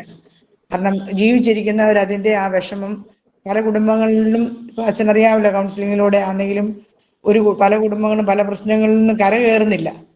ചിലപ്പോൾ ഇതൊക്കെ കാരണമായിരിക്കാം എന്ന് ചിന്തിക്കുന്നത്. പിന്നെ വേറൊരു കാര്യം, കല്ലറയെ കുറിച്ച് പറഞ്ഞു. കല്ലറ പ്രാർത്ഥിക്കുന്നതിനെ കുറിച്ച് ഒരു ചേച്ചി പറഞ്ഞു. അന്നേരം മരിക്കുന്ന സമയത്ത് അവിടെ പ്രാർത്ഥന ചൊല്ലുമ്പം കേട്ട ഒരു പ്രാർത്ഥന ഇങ്ങനെ ഓർക്കുകയാണ്, അവസാന ദിവസത്തേക്ക് ഈ കല്ലറ മുദ്രിതമാക്കിയിരിക്കുന്നു. അങ്ങനെ ഒരു പ്രാർത്ഥനയില്ല അച്ഛാ? സൂക്ഷിക്കപ്പെട്ടിരിക്കുന്നു എന്നാണ്. അതൊന്ന് വ്യാഖ്യാനം. അതായത് നമ്മുടെ ശരീരത്തെ കുറിച്ച് പറയുന്നത്, നമ്മുടെ ശരീരം ഈശോയുടെ ശരീരമാക്കപ്പെട്ട ശരീരമാണ്. അതാണ് ഒരു ക്രിസ്ത്യാനിയുടെ ശരീരത്തിന്റെ പ്രത്യേകത. അതായത് ഈശോ, നമ്മൾ വിശുദ്ധ കുർബാന സ്വീകരിക്കുന്നതോടെ വിശുദ്ധ കുർബാനയെ കുറിച്ച് കർത്താവ് പഠിപ്പിക്കുന്ന ഇതാണ്: ഇത് ഭക്ഷിക്കുമ്പോൾ നീ എന്നിലും ഞാൻ നിന്നിലുമാകുമെന്നാണ്. നീ എന്നിലും ഞാൻ നിന്നിലുമാകുമെന്നാണ് എന്ന് പറഞ്ഞാൽ, ഈശോയെ സ്വീകരിക്കുന്നതോടെ നമ്മൾ ഈശോയുടെ ശരീരത്തിന്റെ ഭാഗമായി തീർന്നതാണ്. അപ്പൊ അതുകൊണ്ട് തന്നെ ഈ ശരീരം സഭയുടെ ഭാഗമാണ്. ഈ ശരീരം സ്വർഗത്തിലേക്ക് പോകാനുള്ളത് എന്ന് പറഞ്ഞാൽ കർത്താവ് അത് മാറ്റം വരുത്തി രൂപാന്തരപ്പെടുത്തി സ്വർഗത്തിലേക്ക് കൊണ്ടുപോകാനുള്ളതാണ്. നമ്മുടെ ശരീരത്തിന്റെ പ്രത്യേകതയെ കുറിച്ച് പറയുന്നത് ഇങ്ങനെയാണ്: നമ്മൾ മരിക്കുമ്പോൾ നമുക്കൊരു ആത്മീയ ശരീരം ലഭിക്കുമെന്നുള്ളതാണ്. ആത്മീയ ശരീരം ലഭിക്കുമെന്നുള്ളതാണ് നമ്മുടെ വിശ്വാസം. അങ്ങനെയാണ് കർത്താവ് കാണിച്ചു തരുന്നത്. ഈശോ ഉദ്ധാനം ചെയ്തതിനു ശേഷം ശിഷ്യന്മാർക്ക് പ്രത്യക്ഷപ്പെടുമ്പോൾ ഈ ആത്മീയ ശരീരത്തോടു കൂടിയാണ് പ്രത്യക്ഷപ്പെടുക. അപ്പൊ അതുകൊണ്ടാണ് ഈ ആത്മീയ ശരീരത്തിന്റെ പ്രത്യേകത നമുക്കറിയാം. ഈ ആത്മീയ ശരീരം നമ്മുടെ അടുത്ത് വന്ന് നിന്നാലും ഈശോ മനസ്സിലാകുന്നെങ്കിലേ നമുക്കത് മനസ്സിലാക്കാൻ സാധിക്കുകയുള്ളൂ. അല്ലെങ്കിൽ തോട്ടക്കാരനാണെന്നാണ് വിചാരിച്ചത്. ഒരു ദിവസം മുഴുവൻ കൂടെ നിന്നിട്ട് ഈശോയാണെന്ന് മനസ്സിലായില്ല. അങ്ങനത്തെ അവസ്ഥകളൊക്കെ ഉണ്ടായിരുന്നു. ഇതിന് ഭിത്തിയൊന്നും തടസ്സമില്ലാതെ ഇപ്പുറത്തേക്ക് വരാൻ സാധിച്ചു. എന്നാൽ ഈശോ എന്നെ തൊട്ടോ എന്ന് പറയുന്നവർക്ക് തൊടാനായിട്ട് സാധിക്കുന്നു.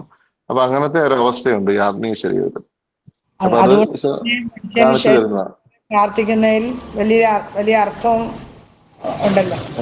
എന്തോ തീർച്ചയായിട്ടും അതുകൊണ്ടാണ് കത്തോലിക്ക സഭയിലാണ് ഈ അടക്കുന്ന സ്ഥലം ഇത്രയും വിശുദ്ധമായിട്ട് സൂക്ഷിക്കുന്ന ഒരു കാര്യമുള്ളത്. കർത്താവിന്റെ ശരീരം അടക്കപ്പെട്ട സ്ഥലം പോലെ തന്നെയാണ് നമ്മൾ ഈ സിമിത്തേരിയെ കാണുന്നത്. കാരണം അത് ഈശോയെ സ്വീകരിച്ച ശരീരമാണ് അത്. അതുകൊണ്ട് അത്രയും വിശുദ്ധിയോടുകൂടിയാണ് അത് സൂക്ഷിക്കുന്നത്. മറ്റു പല സെക്റ്റുകളിലും ഒക്കെ അടക്കി കഴിഞ്ഞു കഴിഞ്ഞാൽ ആ ശരീരത്തെ ഒരു ഉപേക്ഷിച്ച് കളയുന്ന ഒരു അവസ്ഥയിലാണ്. പക്ഷെ ഇത് നമ്മൾ ഈ വിശുദ്ധ കുർബാന നമുക്കുള്ളത് കൊണ്ടാണ് നമ്മൾ ഈ നമ്മുടെ ശരീരത്തെ ഇത്രയും വിശുദ്ധമായിട്ട് കാണുന്നത്. ആ അടക്കം ചെയ്ത സ്ഥലത്തെയും വിശുദ്ധമായിട്ട് കാണുന്നത് അതുകൊണ്ടാണ്. അച്ഛൻ രോഗീലേപനത്തിന്റെ കാര്യം ഇപ്പൊ എക്സ്പ്ലെയിൻ ചെയ്തപ്പോ പറഞ്ഞ ഒരു കാര്യം, രോഗീലേപനത്തിന് പാപങ്ങളുടെ മോചനം കിട്ടണമെങ്കിൽ ആ രോഗീലേപനം സ്വീകരിക്കുമ്പോൾ ബോധപൂർവമായിരിക്കും, അതിനു മുമ്പ് കുമ്പസാരിക്കുകയും വേണ്ടേ? അതാണ് നമ്മൾ കുമ്പസാരിക്കാൻ പറ്റാത്ത ഒരു അവസ്ഥയിലാണെങ്കിൽ കർത്താവിന്റെ കരുണയ്ക്ക് അത് സമർപ്പിക്കുക എന്നുള്ളതാണ്. ഇപ്പോ ഒരാൾക്ക് കുമ്പസാരിക്കാൻ പറ്റുന്നില്ല, അയാൾക്ക് ആഗ്രഹമുണ്ട് കുമ്പസാരിക്കണമെന്ന്, പക്ഷെ അയാൾക്കത് സംസാരിക്കാൻ പറ്റാത്ത അവസ്ഥയിലാണ്, അല്ലെങ്കിൽ ബോധമില്ലാത്ത അവസ്ഥയിലാണ്. ആ ആളുടെ ആഗ്രഹത്തെയാണ് കർത്താവ് കാണുന്നത്. അപ്പൊ അതുകൊണ്ട് കർത്താവിന്റെ കരുണയ്ക്ക് സമർപ്പിച്ച് നമ്മൾ രോഗിലേപന ശുശ്രൂഷ നടത്തും. ബോധപൂർവ്വം ഉള്ള ആളുകളെ സംബന്ധിച്ചിടത്തോളം അവർക്ക് വിശുദ്ധ കുമ്പസാരം സ്വീകരിക്കാനുള്ള അവസരം കൊടുക്കും. എന്നിട്ടാണ് രോഗിലേപനം കൊടുക്കുന്നത്. അപ്പൊ നമുക്ക് അറിയത്തില്ലല്ലോ ഒരാള് ചാവുദോഷത്തിലാണോ അല്ലയോ എന്ന്. പക്ഷെ നമ്മള് ആള് മരിക്കുന്നതിന് മുമ്പ് അബോധാവസ്ഥയിലാണെങ്കിലും രോഗിലേപനം കൊടുത്താൽ ദൈവത്തിന്റെ കരുണ അദ്ദേഹത്തിന്റെ മേൽ ഉണ്ടാകും അല്ലെ? തീർച്ചയായിട്ടും. അപ്പം പരിപൂർണമായ വരപ്രസാദത്തില് മാത്രമേ ഇത് കൊടുക്കാൻ പറ്റുള്ളൂ. അപ്പൊ നമുക്ക് പെട്ടെന്നൊരു ആക്സിഡന്റ് കേസ് പോലൊക്കെ വന്നു. അപ്പൊ അങ്ങനെയുള്ള രോഗികളെ നമുക്ക് രോഗിലേപനം കൊടുക്കാൻ പറ്റുമോ? അവര് അബോധാവസ്ഥയിലാണെങ്കിലും കൊടുക്കാം. ഒരാൾ അപകടാവസ്ഥയിലാണെന്ന് തോന്നിയാൽ നമുക്ക് രോഗിലേപനം കൊടുക്കാം. ഇപ്പൊ നമ്മളിപ്പോ ഒരാൾ ഓപ്പറേഷന് കയറുകയാണ്. ഓപ്പറേഷന് കയറുന്നതിന് മുമ്പ് രോഗിലേപനം കൊടുക്കാം, ഒരു കുഴപ്പമില്ല. ബോധത്തിലാണെങ്കിലും അബോധാവസ്ഥയിലാണെങ്കിലും രോഗിലേപനത്തിന് കൊടുക്കാം. അതുപോലെ രോഗം നിർണ്ണയിക്കാൻ സാധിക്കാതെ വർഷങ്ങളായിട്ട് രോഗികളായിരിക്കുന്നവര് എത്ര ചികിത്സിച്ചിട്ടും രോഗം മാറുന്നില്ല. അവർക്ക് രോഗീലേപനം കൊടുക്കുമ്പോൾ സൗഖ്യം കിട്ടുന്ന കണ്ടിട്ടുണ്ട്. അത് നല്ലതല്ലേ? നമ്മള് കഴിഞ്ഞ ആഴ്ചത്തെ ക്ലാസ്സിൽ നമ്മൾ ഇങ്ങനത്തെ കാര്യങ്ങൾ പറഞ്ഞായിരുന്നു. ചില ആളുകള് മരിക്കാതെ കിടക്കും ചിലപ്പോ. എന്ന് പറഞ്ഞാല് ചിലപ്പോ ആള് നിത്യനാശത്തിലേക്ക് പോകേണ്ട ഒരവസ്ഥയിലാണെങ്കിൽ കർത്താവ് അവരെ വെയിറ്റ് ചെയ്യിപ്പിക്കും. ചിലപ്പോ അയാളെ നരകത്തിലേക്ക് തള്ളിവിടാൻ ഇഷ്ടമില്ലാത്തത് കൊണ്ട് കർത്താവ് ചിലപ്പോ അങ്ങനെ വെയിറ്റ് ചെയ്യിപ്പിക്കും.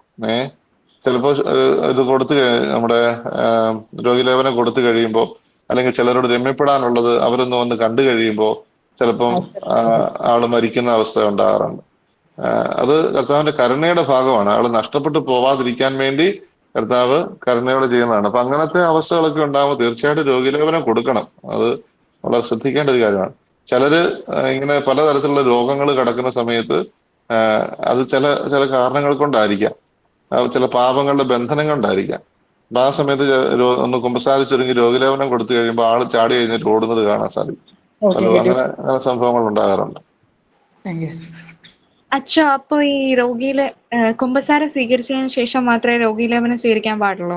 ബോധമുള്ള ഒരാളാണെങ്കിൽ കുമ്പസാരം എന്ന് പറയുന്നതാണ് പാപമോചനത്തിന്റെ ശുശ്രൂഷ. നമ്മൾ ഏത് കൂദാശ, രോഗിലേപനം മാത്രമല്ല, വിവാഹം സ്വീകരിക്കുന്നതിന് മുമ്പും പട്ടം സ്വീകരിക്കുന്നതിന് മുമ്പാണെങ്കിലും ഏത് കൂദാശ സ്വീകരിക്കുന്നതിന് മുമ്പും പാപങ്ങൾ മോചിക്കപ്പെട്ട അവസ്ഥയിൽ വേണം നമ്മൾ ആ കൂദാശ സ്വീകരിക്കാൻ. എങ്കിലേ ആ കൂദാശയുടെ പ്രസാദവരം നമുക്ക് ലഭിക്കുകയുള്ളൂ. ഈ സ്ലീഹന്മാരെ കർത്താവ് പറഞ്ഞു വിടുമ്പോൾ കർത്താവ് പറയും, നിങ്ങൾ ഏത് ഭവനത്തിൽ പ്രവേശിച്ചാലും അവിടെ സമാധാനം ആശംസിക്കണം. സമാധാനത്തിന്റെ ദൂതൻ അവിടെ വസിക്കുന്നുവെങ്കിൽ സമാധാനം അവരോടുകൂടെ വസിക്കും, ഇല്ലെങ്കിൽ അത് നിങ്ങളിലേക്ക് തന്നെ മടങ്ങും.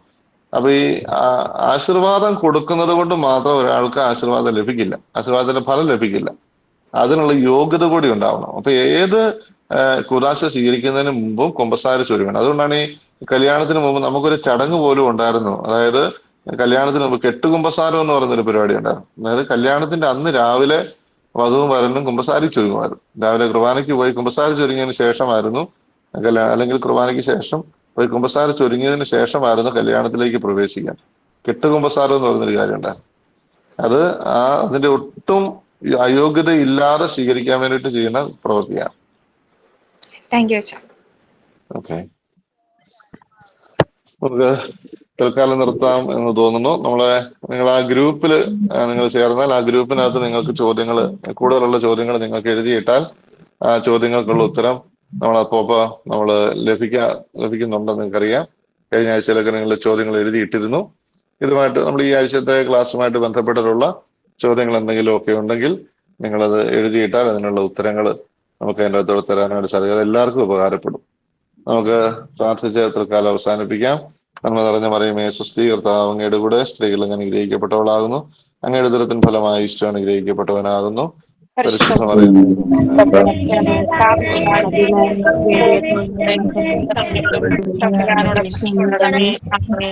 പിതാവിനും പുത്രനും പരിശുദ്ധാത്മാവിനും സ്തുതി. അതിലൂടെ